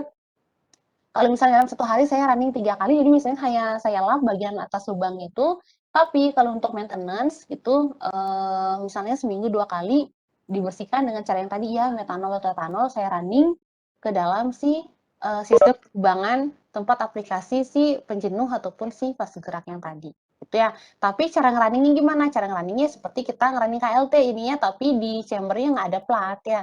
Jadi kita pura-puranya ada running KLT hanya untuk membuat si etanol atau metanol PA yang saya gunakan untuk mencuci itu dia bisa terflush gitu ya, terflush ke bawah gitu. Itu yang pertama. Yang kedua, jumlah totalan. Nah, kalau jumlah totalan tadi kalau misalnya maksudnya Mida adalah misalnya Bu satu spot ya untuk track pertama nih. Berapa sih Bu kalau dengan manual kan tadi notolnya dengan pipet kapiler. Berapa totalan yang harus saya totol? Misalnya gitu. Misalnya kalau yang dimaksud Armida pertanyaan itu, nah beda ya, akan beda yang antara manual dengan yang manual akan beda antara yang kualitatif dan yang kuantitatif ya. Kalau yang kualitatif biasanya kita totolkan itu nggak bisa ya kita bilang secukupnya. Secukupnya itu juga berapa dong ya? Saya nggak tahu nih Bu secukupnya berapa. Nah biasanya kita ada ini ya kita cek di bawah lampu UV ya. Jadi kita totolkan dulu misalnya sebanyak 2 mikro misalnya gitu ya. Setelah 2 mikro totolan habis, kita lihat dulu di bawah lampu UV ya. Kita lihat apakah yang kita totolkan itu sudah memberikan warna, misalnya apa warna hitam gitu ya, atau warna coklat di bawah lampu UV vis untuk totalan kita. Kalau misalnya sudah terlihat ada warna hitam di bagian totalan itu atau warna coklat di bawah lampu UV vis, maka kita anggap konsentrasi untuk kualitatifnya sudah cukup ya, karena sudah terbaca di bawah lampu UV. Biasanya gitu ya, kita lihat dari intensitas warna yang dihasilkan, tapi di bawah lampu UV. Biasanya gitu ya, kalau untuk yang kualitatif. Tapi kalau yang kuantitatif, berapa Bu jumlah totalannya? Nah, kalau jumlah totalannya, kalau misalnya Armida dengan 2 mikro, dia akan mengandung, misalnya kalau mau kuantitatif, Armida harus menotolkan 2 mikro, berarti yang dalam pipet mikro 2 mikro itu harus Armida habiskan semua, ya harus diturunkan semua di atas plat KLT, gitu ya. Tapi kalau untuk yang kualitatif, misalnya ternyata Bu, saya menotolnya 2 mikro nih Bu untuk kualitatif, tapi ternyata 1 mikro itu sudah menghasilkan warna yang sangat pekat di bawah UV. Boleh nggak saya hentikan menotolnya? Nggak jadi saya notol 2 mikro untuk kualitatif, 1 mikro aja. Boleh nggak Bu? Boleh, karena intensitasnya sudah terbaca di bawah lampu UV gitu ya. Nah, tapi kalau kualitatif, kalau memang harus menotol 2 mikro, ya harus dihabiskan gitu ya. Walaupun spot yang Anda hasilkan sudah sangat besar nih, sudah sangat bleber gitu ya, tetap harus dilanjutkan. Berarti harus ditunggu dulu sampai kering dulu yang pertama, nanti lanjutin lagi, ditumpuk lagi dengan mikro berikutnya. Ya, sampai 2 mikro terhabiskan dari si pipet mikro. Gitu. Gimana Mida? Bisa dipahami ya maksud saya? Apa itu maksudnya juga? Betul. Terima kasih banyak Bu. Sudah ya? Sudah jelas. Oke, terima kasih. Silakan, selanjutnya siapa? Jam 62, 5 Bu. izin bertanya. Izin bertanya. Ya, silakan. Siapa dulu? NIM 62, Ibu. NIM Izin Oh, Tresia. Oke, silakan Tresia. Jadi tadi Ibu kan dapat mengatakan kalau chambernya itu ada yang 1 kompartemen dan 2 kompartemen. Kalau yang untuk chamber dengan 1 kompartemen, bagaimana cara menjenuhkannya, Bu ya? Dan apakah dia dipakai, apakah dengan kertas saring juga atau cuma ditutup aja selama berapa menit? Itu yang pertama. Yang kedua, kan tadi Ibu dapat mengatakan kalau kromatografi lapis tipis ini didasari atas adsorpsi dan partisi. Nah, kita gimana caranya ngelihat daya adsorpsi dari sampel yang kita analisis itu ya, Bu? Oke. Terima kasih. Ya. Oh ya. Mohon ditunggu ya sebentar. Ini anak saya ini udah datang dia. Oke, jadi yang pertama ya, pertanyaan pertama dari Teresia, untuk penjenuhan 1 kompartemen bagaimana caranya? Sama ya, seperti penjenuhan 2 kompartemen. Hanya saja kalau yang 2 kompartemen kita memiliki 1 lubang untuk menaruh kertas saringnya dan 1 lubang untuk menaruh si plat KLT-nya. Nah, tapi yang kalau 1 kompartemen kan hanya ada 1 lubang gitu ya. Jadi lubang tempat kertas saring dan lubang tempat plat KLT-nya sama. Hanya saja tetap ya kertas saringnya misalnya di sisi sebelah kiri, maka platnya di sisi sebelah kanan. Ya, jadi nggak boleh misalnya kertas saringnya di sisi sebelah kiri, platnya juga sama nih ditumpuk di sisi tempat kertas saringnya, jangan. Karena tujuan kita ada kertas saring kan dia yang akan terus-terusan gitu ya, continue memberikan aliran fase gerak yang homogen gitu ya. Jadi bedanya hanya di sana ya Tres, jadi lubang untuk si penjenuhan, lubang untuk apa? Lubang fase gerak penjenuhan dan juga fase gerak untuk mengelusi di lubang yang sama, hanya saja tetap kertas saringnya ditaruh berseberangan dengan platnya, gitu ya. Jadi hanya pada tempat ini ya, tempat pengaplikasian fase gerak. Jadi kalau yang dua kompartemen tadi bisa dipisahkan nih antara si lubang kertas saring dengan si lubang plat. Tapi kalau yang satu kompartemen dia sama, lubangnya ada di tempat yang sama untuk kertas saring dan yang plat, hanya tetap aja dipasangnya adalah mereka bertolak belakang gitu ya.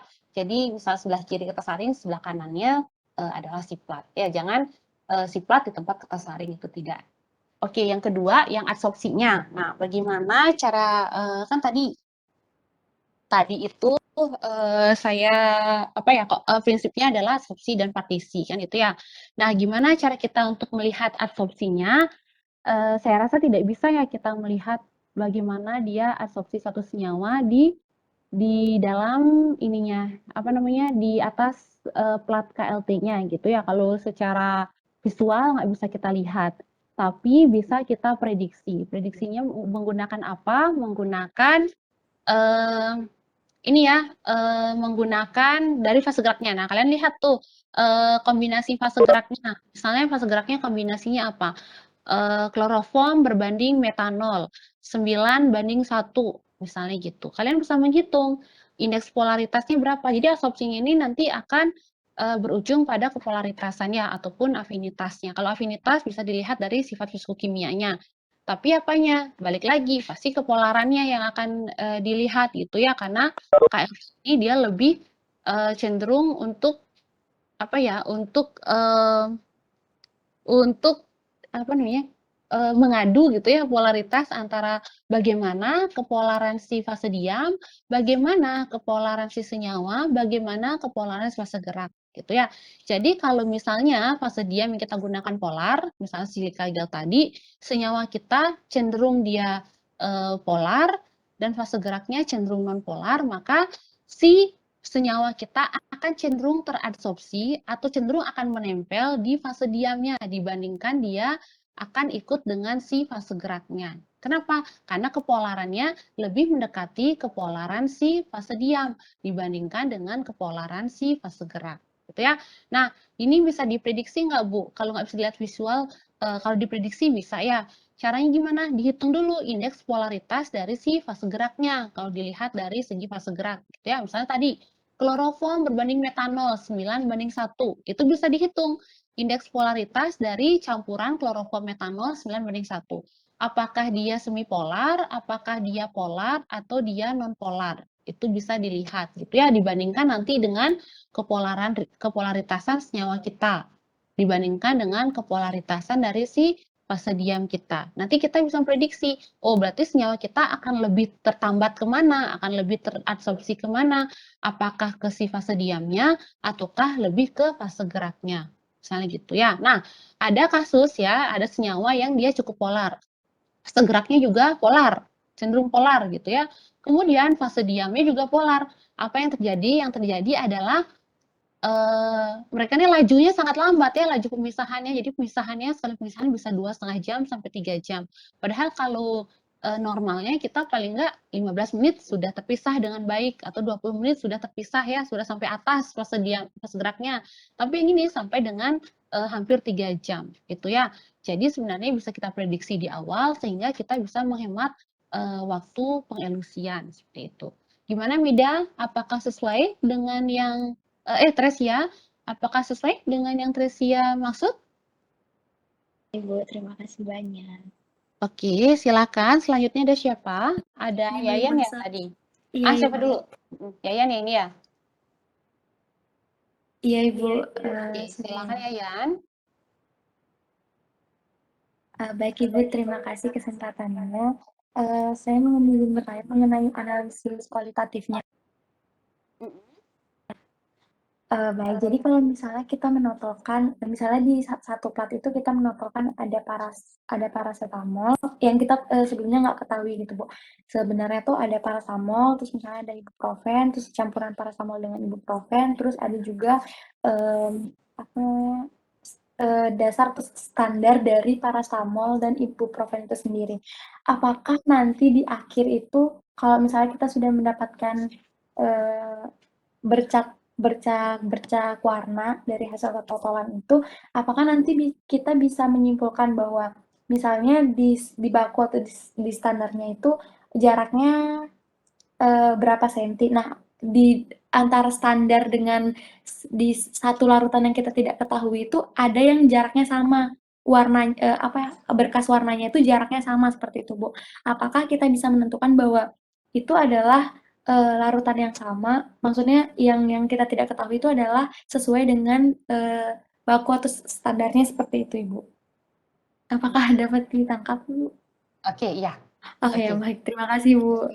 Oke, terima kasih Yayan. Nah, saya coba jawab ya Yayan ya. Semoga yang Yayan maksud lah yang ini ya. Nah, jadi kalau kualitatif banyak parameter yang bisa digunakan untuk kualitatif. Nah, yang pertama itu RF tadi ya, jarak yang Yayan bilang ya. Jarak dari pengelusian senyawa dari tempat ditotolkannya. Misalnya ditotolkan 1 cm dari bawah. Ternyata dari tempat penotolannya dia jalan nih sebanyak 5 cm ke atas. Nanti bisa dihitung ya RF-nya berapa. Misalnya Yayan punya sampel, punya standar paracetamol dan punya standar ibuprofen. Nah, ternyata di si standar paracetamol ini juga dia memiliki jarak tempuh sebanyak 5 cm dari jarak penotolan. Berarti kesimpulan pertama adalah, oh ternyata di sampel saya itu ada senyawa yang jarak tempuhnya sama dengan jarak tempuh standar paracetamol. Jadi pasti pikiran di awal, oh jangan-jangan ini paracetamol, misalnya gitu. Itu yang pertama kalau dari RF. Yang kedua, untuk memastikan lagi, kita menggunakan pendaran di bawah lampu UV, gitu ya, baik lampu UV 254 dan juga 366. Ternyata setelah kalian lihat, oh sama nih Bu pendarannya. Paracetamol saya berpendar berwarna kuning. Kemudian standar paracetamol saya berpendar berwarna kuning. Ternyata yang di sampel saya yang memiliki jarak tempuh 5 cm seperti si paracetamol juga pendarannya kuning, Bu. Berarti semakin menguatkan hipotesis saya bahwa sampel saya itu mengandung senyawa paracetamol. Itu yang kedua. Tapi Bu, saya nggak cukup yakin sebenarnya. Apa yang bisa saya lakukan selanjutnya? Yang bisa kita lakukan selanjutnya adalah kita menambahkan reagen penampak bercak, gitu ya. Reagen penampak bercak. Reagen penampak bercaknya apa? Kita menggunakan yang memang khusus untuk paracetamol, misalnya. Atau kita menggunakan khusus untuk ibuprofen, misalnya. Contohnya apa? Nah, kalau untuk masalah reagen penampak bercak, jujur saja saya nggak hafal ya kalau misalnya senyawa-senyawa ini apakah mereka ada yang spesifik untuk penampak bercaknya, untuk paracetamol, atau untuk ibuprofen, atau hanya golongan besarnya saja yang ada. Nah, itu saya nggak tahu. Kalau untuk paracetamol sama ibuprofen ya saya belum baca, tapi misalkan kalau untuk asam amino ada, namanya ninhidrin. Ya, kalau untuk senyawa flavonoid ada, menggunakan AlCl3, menggunakan citroborat. Kalau senyawa golongan fenol ada juga, menggunakan misalnya folin namanya, folin CIO namanya. Nah, senyawa golongan bahan alam lain juga ada, dia ya masing-masing penampak bercaknya. Tapi kalau spesifik untuk paracetamol dan ibuprofen nanti bisa kita lihat di pustaka. Misalnya kalau ada, alangkah baiknya ya kita tambahkan satu parameter lagi menggunakan reagen penampak bercak. Jadi dibuat nih reagen penampak bercak larutannya, kemudian disemprot platnya ya, plat yang sudah dihitung RF-nya, plat yang sudah dilihat pendarannya di bawah lampu UV, kita semprot lagi menggunakan reagen penampak bercaknya.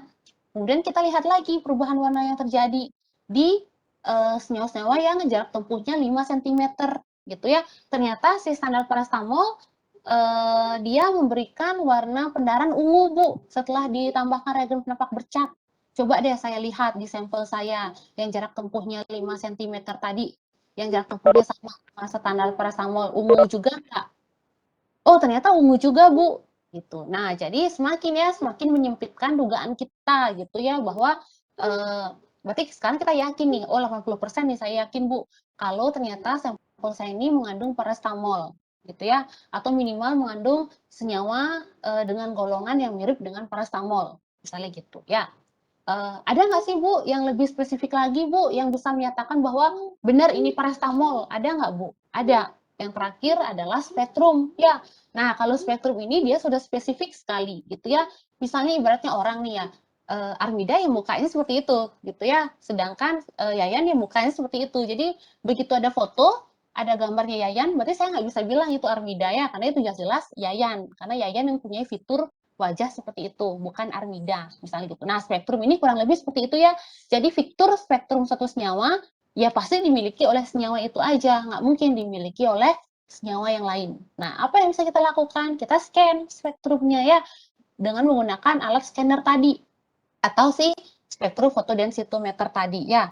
Jadi, apa Bu yang saya lakukan? Yang dilakukan adalah scan dulu spektrum si standar paracetamol gitu ya. Jadi kita scan spektrumnya paracetamol, kita punya nih sekarang sudah tampang spektrumnya paracetamol.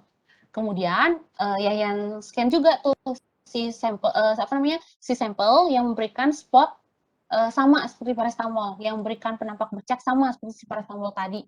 Ternyata Yayan scan nih spektrumnya, oh mirip Bu dengan paracetamol gitu. Nah sekarang gimana? Kan nggak bisa cuma bilang mirip, apa parameter kemiripannya? Bisa ditumpuk ya antara si spektrum si sampel yang kita curigai tadi dengan si spektrum standar paracetamol. Ditumpuk nih spektrumnya. Nanti ada korelasinya. Kalau korelasinya mendekati 1, berarti dia memang paracetamol. Kalau misalnya korelasinya hanya 0,5, misalnya gitu ya, maka kita tidak bisa bilang itu paracetamol. Berarti mungkin senyawa lain yang strukturnya mirip dengan paracetamol gitu ya, atau dia golongannya mungkin mendekati golongan paracetamol strukturnya gitu. Nah, tapi kalau seandainya spektrum ini ditumpukkan korelasinya 0,95 ke atas, maka kita bisa bilang bahwa itu adalah paracetamol. Kenapa? Dari RF paracetamol, dari pendaran lampu UV paracetamol, dari penampak bercak adalah paracetamol gitu. Itu kalau kita mempunyai scanner. Gimana Bu kalau seandainya kita nggak punya scanner gimana? Kalau kita nggak punya scanner, yang pertama kalian harus pastikan ya. Misalnya nih kalian tahu nih sampelnya adalah sampel tablet paracetamol dan ibuprofen gitu. Ya, ternyata terjadi kasus yang tadi ya RF-nya sama dengan standar, pendaran di bawah lampu UV-nya sama dengan standar, penempak bercaknya sama standar, maka kalian bisa mengatakan itu adalah paracetamol gitu ya. Bisa kita berasumsi itu paracetamol, diizinkan gitu ya. Nah, tapi kalau misalnya RF-nya seperti paracetamol, pendaran di lampu UV tidak seperti paracetamol, itu tidak bisa kita bilang paracetamol ya. Jadi semua kriteria dari 3 tadi ya, dari RF, dari pendaran lampu UV, dan dari penampak bercak, minimal 2 dari parameter itu menyerupai paracetamol, baru kita bisa bilang itu paracetamol. Gitu ya. Kalau memang sampelnya itu kita ketahui harusnya mengandung paracetamol. Misalnya pada sediaan farmasi gitu ya, pada tablet, pada sirup, atau misalnya pada semi solid gitu ya, yang klaimnya memang mengandung paracetamol dan ibuprofen. Nah, biasanya kalau bahan alam agak susah ya. Kalau bahan alam itu komponennya banyak nih, seperti Armida bilang, seperti Yayan bilang tadi. Kalau seandainya kita nggak tahu nih Bu, ada sampel nih kita nggak tahu kandungannya apa. Kemudian, tapi kita mau lihat dia ada paracetamol atau tidak, gitu. Misalnya kalian punya ekstrak nih, ekstrak bahan alam gitu ya. Kemudian saya mau ngecek tuh ekstrak bahan alam ini mengandung paracetamol atau tidak. Oh ternyata ada Bu, memberikan RF yang sama dengan paracetamol, memberikan pendaran sama kayak paracetamol. Kemudian memberikan reagen penampak bercak yang sama warnanya dengan paracetamol, bisa nggak saya langsung bilang paracetamol? Nah, kalau menurut saya sendiri, itu kita tidak bisa ya, kita harus mencari alternatif lain. Misalnya apa? Misalnya dengan scanner harusnya ya. Tapi kalau sampel yang kita sudah yakin ada paracetamolnya, karena klaimnya adalah mengandung paracetamol, bisa kita lakukan seperti itu. Tapi kalau misalnya random sekali gitu ya, sampelnya bahan alam. Tapi kita mau ngecek ada paracetamol atau tidak. Kebetulan ada nih yang sama, RF-nya sama, pendaran UV-nya sama, kemudian penampak bercaknya sama, maka mau nggak mau kita harus mencari spektrumnya untuk memastikan kebenarannya. ada nggak paracetamolnya, gitu ya. Kalau misalnya sampelnya benar-benar tidak kita ketahui, ya. Kecuali kalau sampelnya memang kita curigai karena sesuatu dan lain hal, kita curigai dia ada paracetamol, misalnya nih kasus keracunan gitu ya. Kasus keracunan ternyata di samping orang yang keracunan itu kita menemukan botol paracetamol yang terbuka gitu ya, atau tablet paracetamol yang berceceran, kemudian sejumlah tertentu paracetamol ternyata tidak ada. Ya, misalnya udah misalnya sirup nih ya, sirup paracetamol. Dia diminum nih sampai habis satu botol gitu ya, ternyata akhirnya dia kejang atau lain sebagainya, dia pingsan atau bagaimana gitu. Kita mau tahu dia benar nggak nih? Kita curiga pertama pasti yang menemukan, yang kepolisian itu pasti curiga, oh dia habis meminum paracetamol nih satu botol, makanya dia langsung mengalami toksisitas, misalnya gitu. Nah, kemudian kita ambil sampelnya. Sampel apanya? Misalnya sampel cairan lambungnya, gitu ya. Kemudian kita ekstraksi cairan lambungnya. Nah, berarti sudah ada kecurigaan bahwa di cairan lambung itu mengandung paracetamol, gitu ya. Kenapa? Karena memang dari yang ada di lapangan, dari di TKP dia ada nih, ada kemasan sirup paracetamol yang sudah kosong isinya, misalnya gitu. Baru bisa kita ya ada kecurigaan, berarti bisa kita menggunakan 3 parameter di awal, ya. Tapi biasanya kalau kepolisian pasti mereka akan menggunakan instrumen lainnya, karena kalau kepolisian ini dia kan harus presis ya, nggak boleh dia menduga-duga gitu. Kalau untuk kasus-kasus kriminal, jadi pasti dia menggunakan instrumen yang lain. Tapi kalau misalnya dengan KLT bisa nggak kasus itu? Bisa ya, tapi hanya untuk screening awal aja. Tapi kalau untuk konfirmasi dia tetap harus menggunakan instrumen yang lain. Jadi kurang lebih seperti itu Yayan. Apa itu yang Yayan maksud dan apakah bisa diterima dulu Yayan atau masih ada yang ditanyakan? Iya Ibu, itu yang saya maksud. Terima kasih banyak Ibu. Oke, terima kasih Yayan. Silakan pertanyaan selanjutnya. Siapa? Mungkin yang di chat dulu ya. Izin bertanya, Bu. Izin Oh bertanya, iya, Ibu. siapa dulu nih? Siapa dulu tadi? NIM 3 Yunia. izin bertanya, Bu. Enggak, Bu. Silakan Enggak, Bu. Yunia. Mungkin sedikit saja, Bu. Tadi karena videonya terputus-putus di saya, tadi Ibu Oh iya. sempat ada alat yang namanya linomat itu, Bu, yang semi otomatis, enggak, Bu?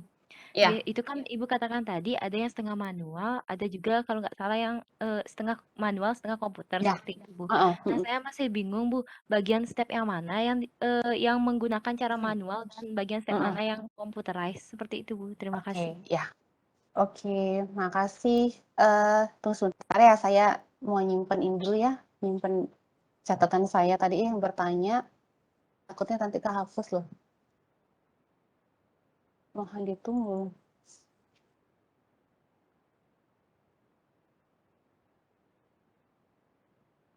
Oke, terima kasih Yunia. Saya jawab ya.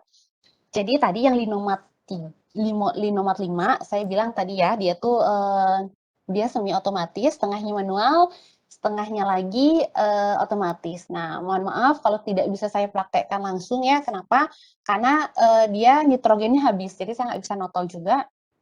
Mau saya demokan noto nggak bisa juga, karena kebetulan saya nggak punya lagi nitrogennya karena bocor.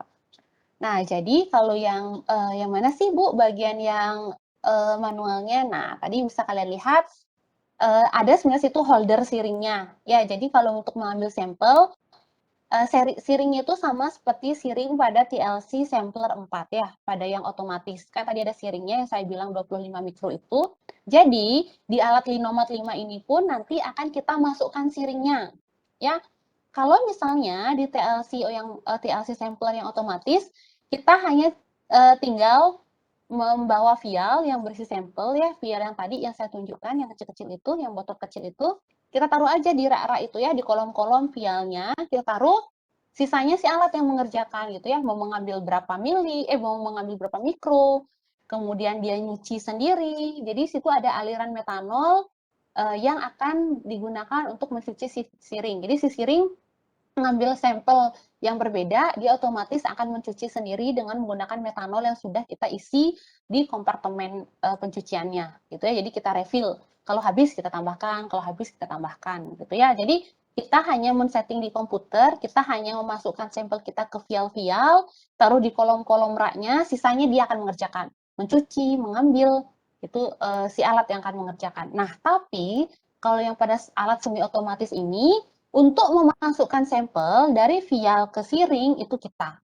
Ya, misalnya alatnya sudah kita setting bahwa sampel sampel 1 mau kita total 2 mikro, sampel 2 mau kita total 10 mikro, misalnya gitu ya. Nanti si alat otomatis akan bergantian nih minta. Dia akan ada di layarnya ya. Dia minta misalnya sampel A 10 mikroliter. Berarti kita harus mengambil sampel A 10 mikroliter. Hanya saja yang ngambil kita orangnya gitu ya. Jadi si siring kita keluarkan lagi dari si alat ya, kita cabut dari si alat siringnya. Kita ambilkan dia si alatnya 10 mikro ya. Sama seperti perawat yang mengambil injeksi dengan menggunakan suntian gitu ya, menggunakan jarum suntik kalau orang-orang bilang ya. Nah, jadi gimana caranya perawat mengambil sampel dari si injeksi? Begitulah cara kita mengambil sampel dengan menggunakan siring alat-alat ini gitu ya. Jadi saya ngambil sendiri ya. Oh, alat saya sekarang mau noto sampel kedua, sampel B misalnya gitu. Dia nyuruh saya ngambil 10 mikro. Oh ya udah saya ambilin 10 mikro. Saya ngambilin pakai tangan gitu ya. Saya mengambil pakai tangan, saya menghilangkan gelembungnya pakai tangan gitu ya. Baru saya taruh di si siring itu, baru saya tempelkan lagi di alatnya. Jadi alatnya hanya membantu untuk menotol gitu ya, untuk menyemprotkan dengan bantuan nitrogen gitu. Makanya saya bilang setengah manual, setengahnya otomatis. Makanya dia disebut dengan alat semi otomatis gitu ya. Kan setengahnya masih orang yang mengerjakan, setengahnya baru dia. Jadi dia hanya ketika mengaplikasikan, hanya menyemprotkan aja. Sedangkan yang ambil volumenya saya gitu. Nah, tapi kalau alat yang otomatis, yang PLC sampler 4 itu murni dia ya. Kita hanya naruh si sampelnya di rak-rak yang bolong-bolong tadi ya, pakai vial, pakai botol yang memang punyanya dia, punya alatnya gitu ya. Nanti untuk mencuci si alatnya, mencuci siringnya si alat, mengambil sampel mau 10 mikro, mau 5 mikro si alat juga gitu ya. Tapi kalau yang tadi yang semi otomatis, yang ngambil sampel kita, yang nyuci kita juga gitu. Jadi kita nyucinya manual, ngambil sampelnya manual. Hanya nyemprotnya aja yang otomatis kayak gitu ya. Gimana tadi Dina? Bisa dipahami dulu Dina, bisa diterima? Iya, saya Yunia, Bu. Oh ini Iya, ya. oke. Enggak, Bu, sudah bisa Baik. dipahami, Bu. Sudah sangat Oke, jelas. Terima ya. kasih. Terima kasih. Oke, selanjutnya silakan. Izin bertanya, Ibu. Ya, dengan siapa yang di chat? Saya Chat. Dewi Wulandari NIM 56. Oke, silakan Dewi. Baik Ibu, tadi kan Ibu sempat menjelaskan mengenai TLC silika gel yang RP18 dengan yang biasa Ibu. Di mana yang silika gel yang RP18 itu memiliki fase non polar, sedangkan yang biasa memiliki fase diam yang polar. Nah, apakah apa yang pertimbangan apa yang digunakan untuk menentukan pemilihan penggunaan silika gel di antara silika gel kedua tersebut, Ibu? Apakah berpengaruh terhadap jenis fase geraknya, Ibu, yang seperti itu? Oke, terima kasih Dewi. Ibu, terima kasih. Nah, jadi apa Bu yang mendasari kita memilih antara yang sistem RP ataupun sistem normal gitu ya?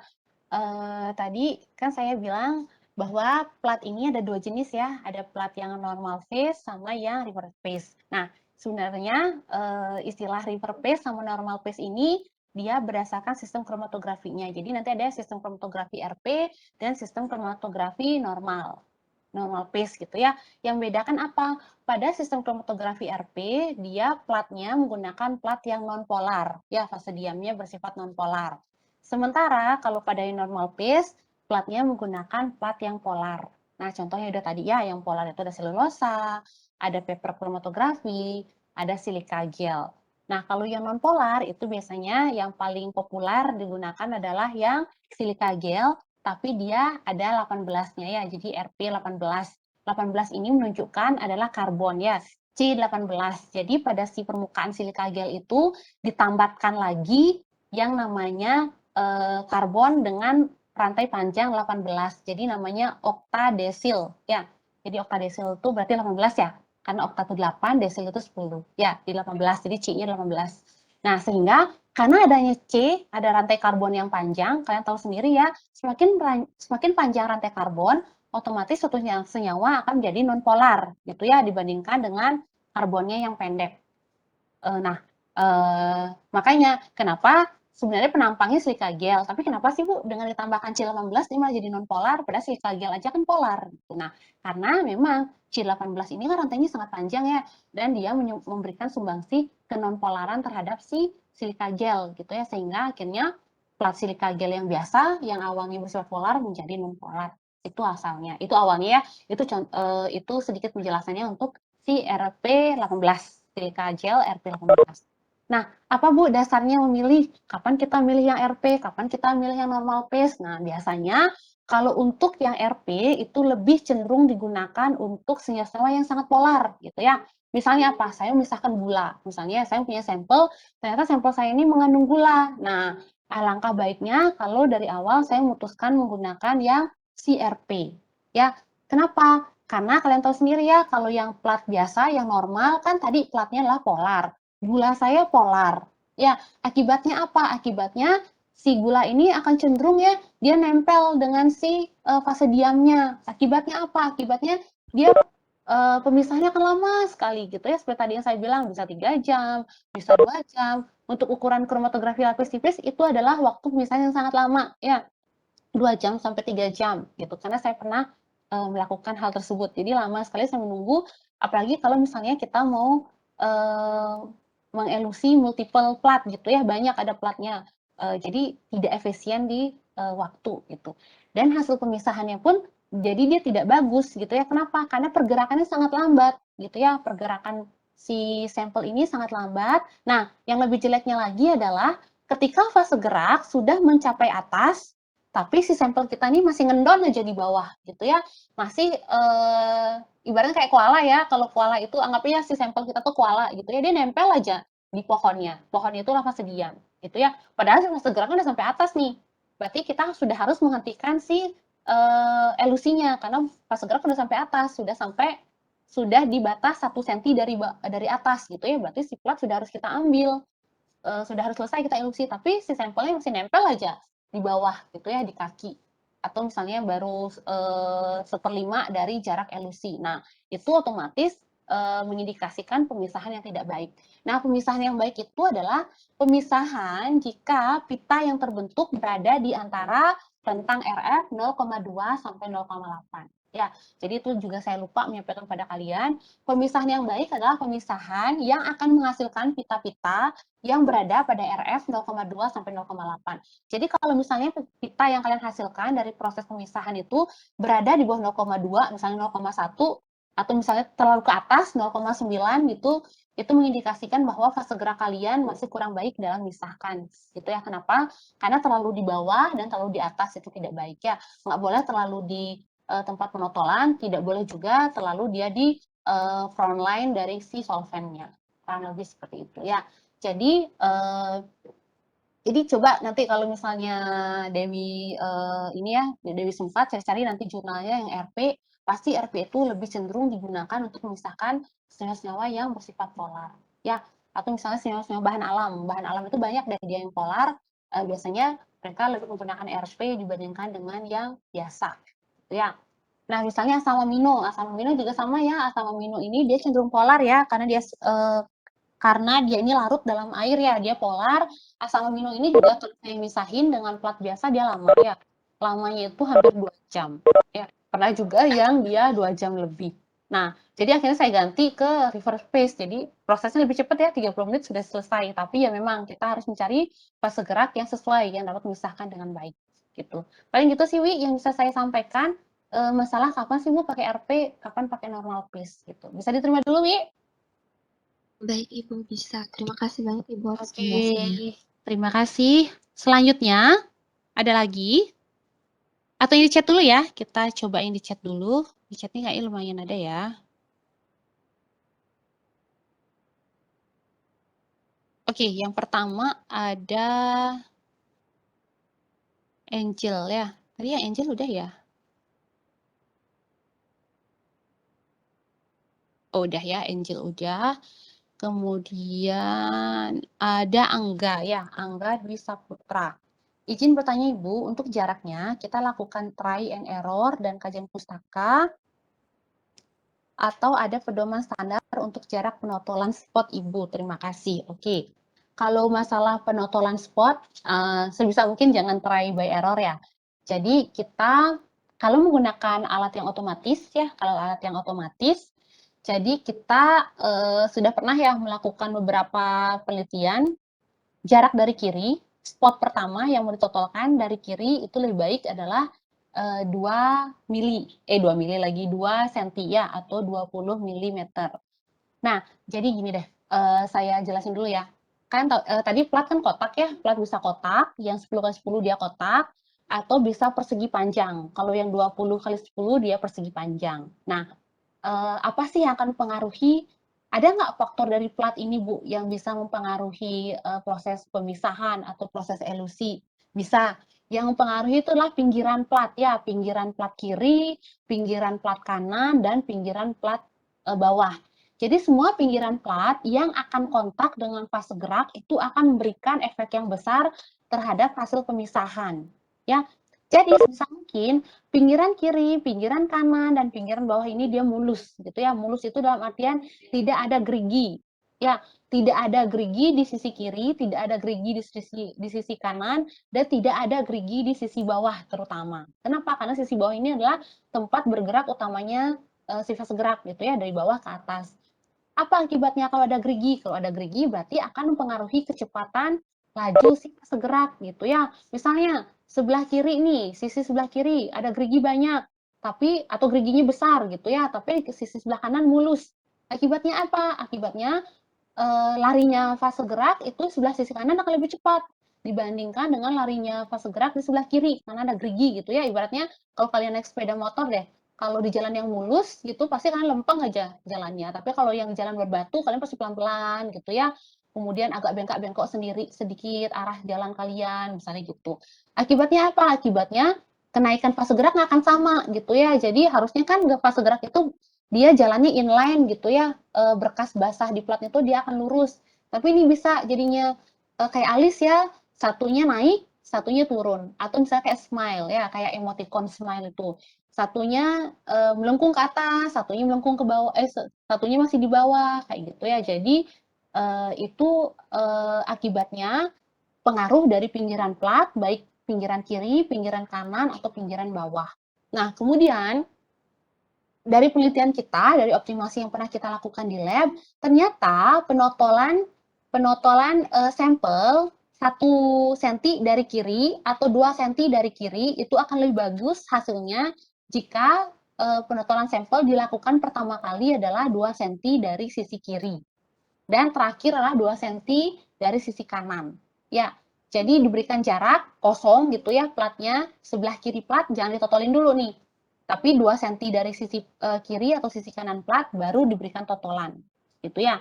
Nah, sekarang gimana dengan totolan di tengah-tengah di antara kiri dan kanan itu?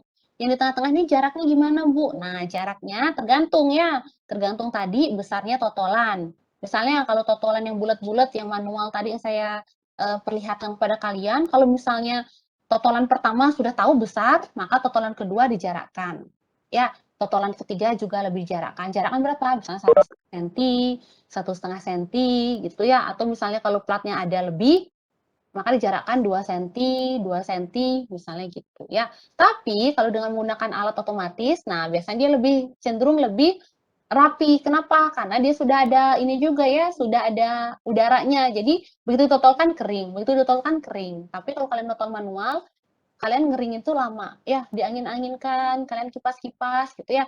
Bahkan ada ya mahasiswa yang kreatif gitu, kalau si sampel ini ketika notolin bawa kipas yang kecil itu loh, kipas yang sering kalian pakai di kelas kalau kepanasan.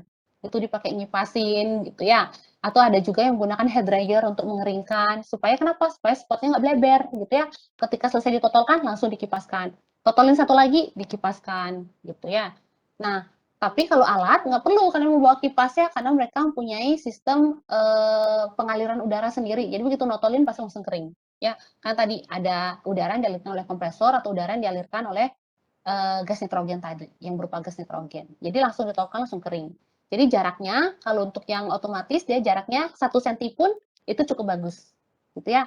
Tapi kalau misalnya karena nggak akan ada penotolan yang over gitu ya, yang over besar kecuali kalian pembawanya masih mengandung air ya. Misalnya kalau kalian notol notolnya itu ternyata sampel kalian masih ada airnya gitu ya, atau misalnya pelarut yang kalian gunakan adalah etanol 50%, berarti 50%-nya air. Berarti otomatis pasti mau manual, mau kalian notol otomatis, pasti sampel kalian akan bleber gitu ya, masing-masing spot kalian akan bleber. Itu maka kalau terjadi seperti itu, maka jarak antara totolannya dijauhin lagi ya, supaya kenapa? Sebenarnya nanti tidak berhimpitan hasil elusinya, kayak gitu. Oke, begitu Angga, bisa diterima dulu nggak? Duduk sini. Bisa, Ibu. Bisa ya. Apa itu yang dimaksud ya nggak? Benar? Benar, Ibu. Ya, kalau penotolan standar, kalau penotolan standar ya kalau di pustaka, pustaka itu sih kalau yang sepanjang saya baca ya untuk buku-buku kromatografi, dia nggak ada sih ya bilang standarnya berapa gitu. Tapi kalau dari alatnya sendiri, kita kan pakai alatnya tuh mereknya Camag ya. Camag itu dia mempunyai manual ini ya, manual prosedur. Biasanya dia menjual alat itu beserta dengan manualnya kita dikasih. Nah, di manualnya itu dia ada rekomendasi gitu ya. Rekomendasinya berapa? Misalnya 1 cm. Kalau setahu saya sih 1 cm ya kalau dari Camagnya. Itu pun kalau senyawanya nggak bleber ya. Kalau pembawanya adalah pelarut organik murni gitu ya, tanpa ada air. Tapi biasanya sih kita pasti modif lagi ya sesuai dengan kebutuhan di lapangan. Jadi nggak murni kita ngikutin si manual prosedur dari si alatnya gitu. Oke, selanjutnya ya kita punya Hermi. Oh, mungkin kalian nggak bisa baca ya, karena banyak yang privat ya. Yang ngechat saya itu privat. Oke.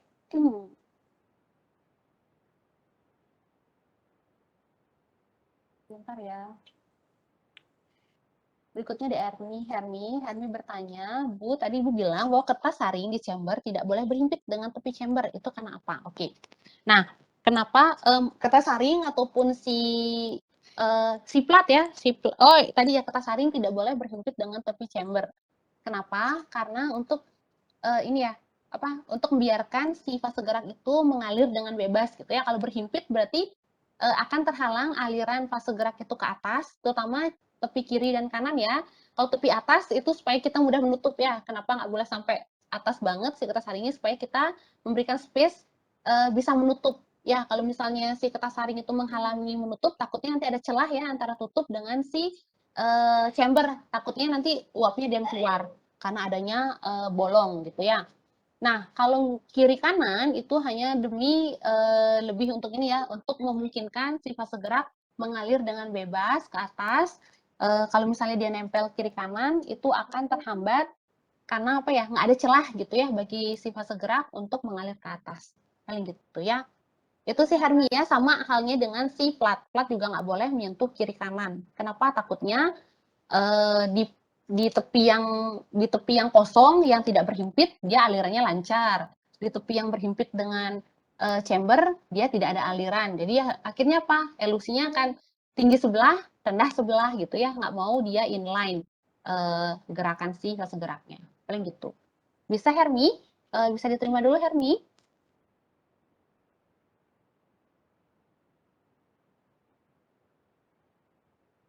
Oke, selanjutnya kita punya Ayu ya. Kita punya Putri Ayu Puspitasari. Izin bertanya Bu, tadi dijelaskan pada elusi manual untuk penjenuhan dibutuhkan waktu 30 menit sejak plat dicelupkan ke kompartemen chamber. Saya ingin bertanya untuk elusi otomatis apakah waktu yang dibutuhkan sama atau berbeda karena tadi sedikit macet di waktu penjelasan. Oke. Kalau untuk sebenarnya ini kita ini ya nggak ada bakunya gitu ya, nggak ada bakunya harus 30 menit kah atau berapakah gitu ya, tapi yang kita gunakan biasanya lah 30 menit itu sudah menghasilkan elusi yang baik ya kalau manual. Kalau manual kita menggunakan standar 30 menit dan kita tambahkan kertas saring sebagai penjenuhnya, sebagai agen yang akan membantu menjenuhkan untuk mendistribusikan si uap fase gerak sehingga dia bisa melingkupi semua ruangan chamber gitu ya. Kita gunakan 30 menit, itu sudah bagus hasilnya. Karena saya pernah ya mencoba menjenuhkan hanya 10 menit, hasilnya tidak bagus ya. Jadi si pemisahannya itu bengkok ya. Jadi harusnya kan totolan pertama dia lurus saja ke atas lempeng gitu ya, tapi ternyata enggak. ternyata si totolan pertama miring ke kanan, totolan kedua miring ke kiri gitu ya. Jadi mereka nggak mau jalan di tracknya masing-masing, tapi mengambil track temennya. Itu karena penjinakannya kurang ya. Jadi kalau 30 menit itu yang sering kita lakukan 30 menit itu sudah cukup bagus hasilnya. Nah, kalau yang otomatis ini kita juga atur ya waktu penjenuhannya berapa. Tapi kita juga atur kita kejenuhannya, pokoknya kita mau 30 menit. Misalnya kita atur nih 10 menit penjenuhannya, maka si device itu, si alatnya itu dia akan mengatur sedemikian rupa dalam 10 menit itu sudah jenuh ya. Dia mempunyai sensor untuk kejenuhan gitu ya. Jadi kalau kita atur 20 menit berarti dalam 20 menit dia sudah akan menjenuhkan. Kalau yang otomatis itu ya Hermi ya, Hermi lagi Putri ya. Oke. Baik, terima kasih. Oke, selanjutnya ada Dewi. Oke, udah ya kalau dari Dewi. Selanjutnya ada Single ya. Oh enggak, Single ganti device. Izin bertanya, ini ada dari ya. Oh, Dewi beda. Oke, Dewi beda ya. Dewi dari izin bertanya, yang pertanyaan dari Dian, bagaimana menekan plat dan tersaring udah tadi ya? Bagaimana? Sudah ditanyakan oleh Diva tadi. Oke. Sama Diva? Kok saya nggak ada nyatetnya namanya Diva ya? Dewi Tesia itu. Oh, Tesia. Iya. Saya kira Diva. Soalnya Diva kayaknya kata 2019 ya, saya tahu. Oke, berikutnya singgung dari device. Maaf ya, saya baca satu-satu. Saya kayak operator jadi ini. Berikutnya ada dari Agung. Oke. Izin bertanya Bu dari Agung ya, dari Agung Istri, ini 91. Nanti saya copy ya semua chatnya supaya saya bisa ini ya, saya ingat jadi saya akan bertanya. Izin bertanya Bu, jadi jasa praktikum langsung, apakah proses pengujian pada KLT menggunakan semua alat seperti ada alat yang manual, otomatis dan otomatis atau hanya menggunakan alat tertentu? Oh ya, oke. Kalau praktikum langsung biasanya kita izinkan untuk menggunakan yang enggak, kita langsung yang otomatis ya. Karena yang otomatis yang terbaru jadi kita izinkan menggunakan yang terbaru ya. Karena kalau ada yang lebih sudah advance itu kita harus alih ke yang enggak gitu ya. Karena kalau yang manual kalau cuma kualitatif mungkin masih ada ya di bahan alam. Karena alat ini adanya di forensik sebenarnya, lab forensik itu UPT-nya itu milik UNUD sebenarnya, tapi karena kepala UPT-nya adalah Pak Prof, jadi diizinkan kita menggunakan alat-alat yang ada di UPT. Jadi anak-anak farmasi penelitian banyak yang di UPT forensik. Ya kalau dulu UPT forensiknya masih satu lahan sama farmasi ya, kita masih di satu tanah yang sama. Tapi karena sekarang sudah ada lab padu, jadi UPT forensiknya pindah ke lab padu di lantai lagi di dekat rektorat ya. Jadi gedung dekat rektorat di lantai 1 itu ada namanya gedung LPM. Nanti ke situ ya yang sudah mulai praktikum langsung sudah TPM nanti kita coba ya. Jadi tempat saya buat video tadi ada di lab forensik, lab farmasi ada di bawah. Tapi anak farmasi bisa menggunakan yang di lab forensik ya, diizinkan atau membuat surat dulu ya, surat penggunaan alat. Nah, jadi apakah semua digunakan? Kalau praktikum KLT, nah misalnya kalau KLT di bahan alam, karena hanya kualitatif, biasanya kita menggunakan yang manual ya, itu menggunakan pipet kapiler. Iya, itu BSF. Ya, jadi kita menggunakan manual kalau untuk kualitatif yang bahan alam. Kemudian, tapi kalau yang analisis ya, kalau ini kan kita kuliah analisis. Walaupun kita judulnya kualitatif ya, biasanya kita menggunakan alat yang otomatis. Saya lebih suka menggunakan yang otomatis ya, jadi hasilnya akan lebih bagus. Jadi kita nggak usah ngulang-ngulang lagi gitu ya. Jadi begitu ya, GUMIS ya, yang biasa saya sampaikan menggunakan yang mana gitu ya. Kemudian selanjutnya ada dari Gomas ya, Gomas bertanya, izin bertanya Bu, jika chamber sudah jenuh, apakah kertas saring tetap ya? Jadi kertas saringnya tetap diletakkan di dalam chamber. Jadi besok kalian sudah saya kasih tahu ya untuk kertas saringnya ukurannya berapa.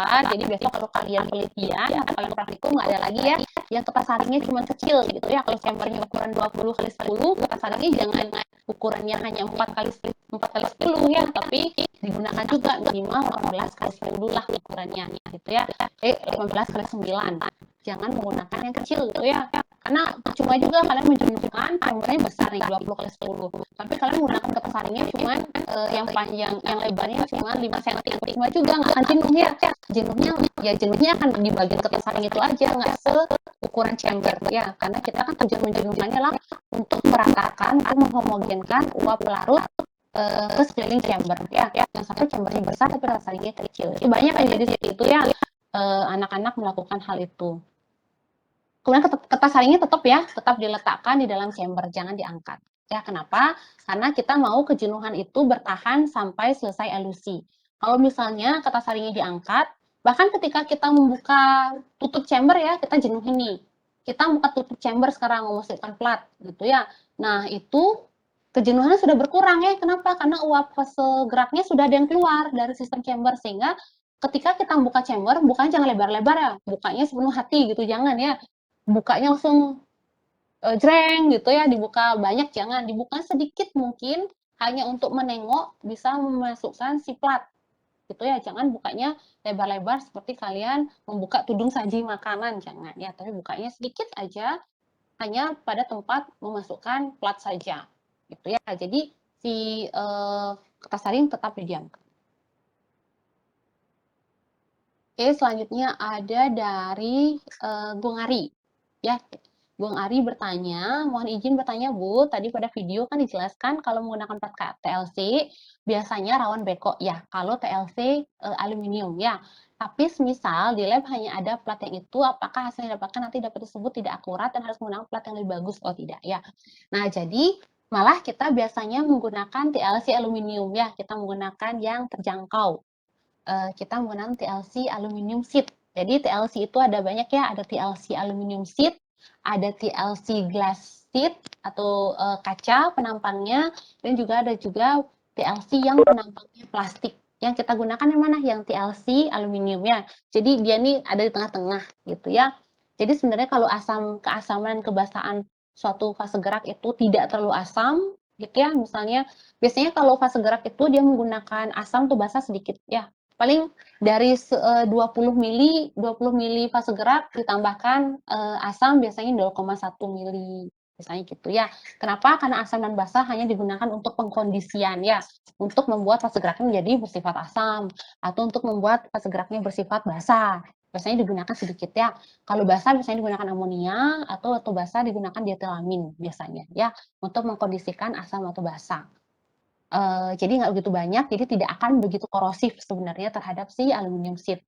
Tapi kalau misalnya menggunakan reagen penyemprot penampak bercak gitu ya, itu biasanya ini ya, dia lebih apa ya, karena kan kalau reagen penampak bercak itu walaupun dia pembawanya etanol atau metanol, tapi karakteristik dari si bahan yang ditambahkan itu cukup ini ya, cukup korosif banyak ya, misalnya kayak kita nambahkan AlCl3, kita nambahkan iodida gitu ya, itu ada reagen-reagen seperti itu.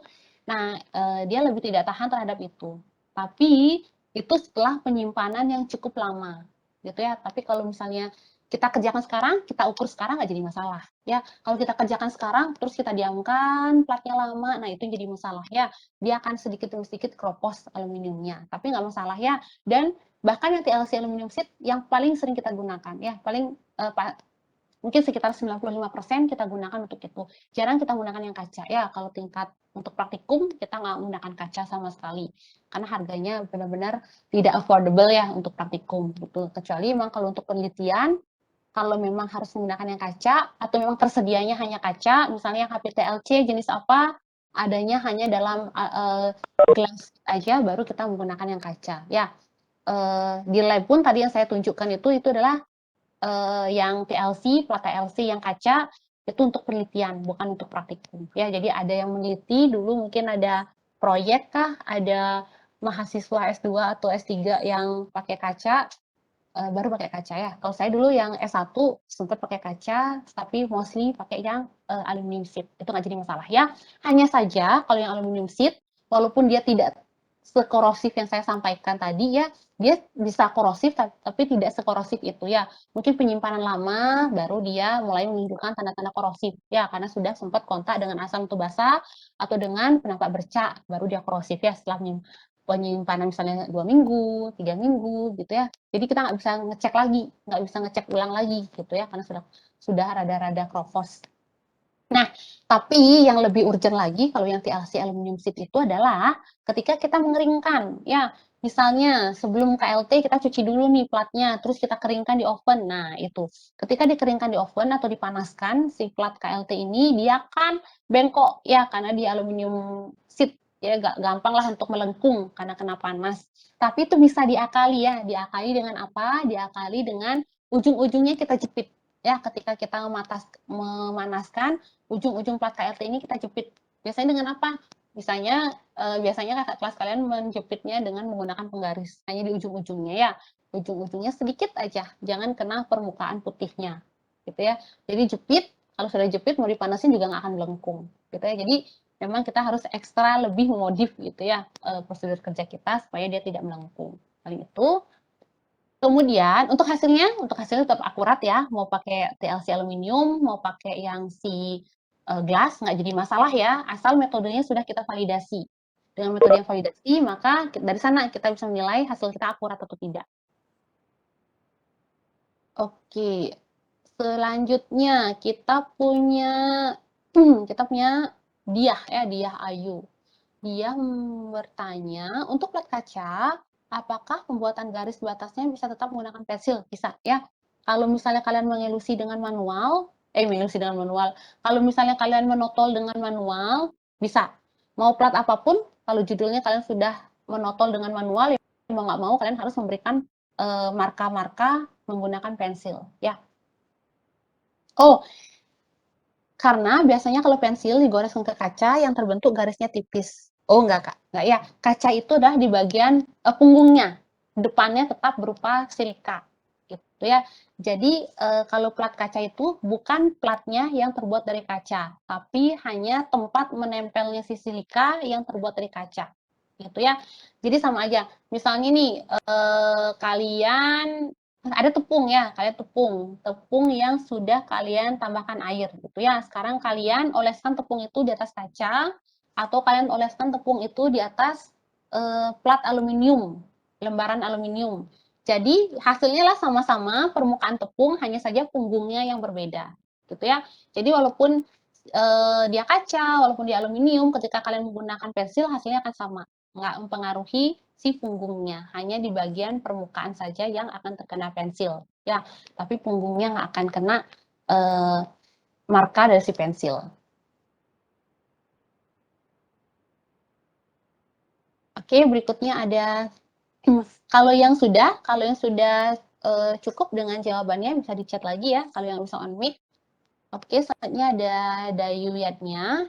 Dayuyatnya bertanya, di video Lata DC tadi terdapat plat holder yang full menjepit, misal 20 cm. Lalu apakah plat holder tersebut bisa menjepit dua plat yang terbagi menjadi 10-10, Bu? Terima kasih. Bisa ya, sebenarnya bisa, tapi dia terlalu berdempetan. Itu akan beresiko ketika fase geraknya mengalir ya, karena nggak boleh berdempetan antara yang satu dengan yang lain. Ya, jadi akan ada kesulitan aliran fase gerak di tempat yang berdempetan, di gap-nya itu ya, di tempat sambungan plat satu dengan plat lainnya. Kalau misalnya platnya 10x10, kita biasanya ngelusinya 2 kali ya, jadi 10 cm pertama dan 10 cm kedua.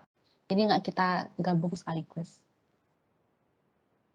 Oke, selanjutnya dari Purwani, izin bertanya Bu, tadi menjelaskan untuk jika menentukan sampel dalam bentuk pita menggunakan alat juga dapat digunakan untuk menentukan kadar 100 nyawa. Nah, semisal ketika dicek ternyata terdapat lebih dari 100 nyawa, bagaimana cara kita menentukan kadarnya? Oke.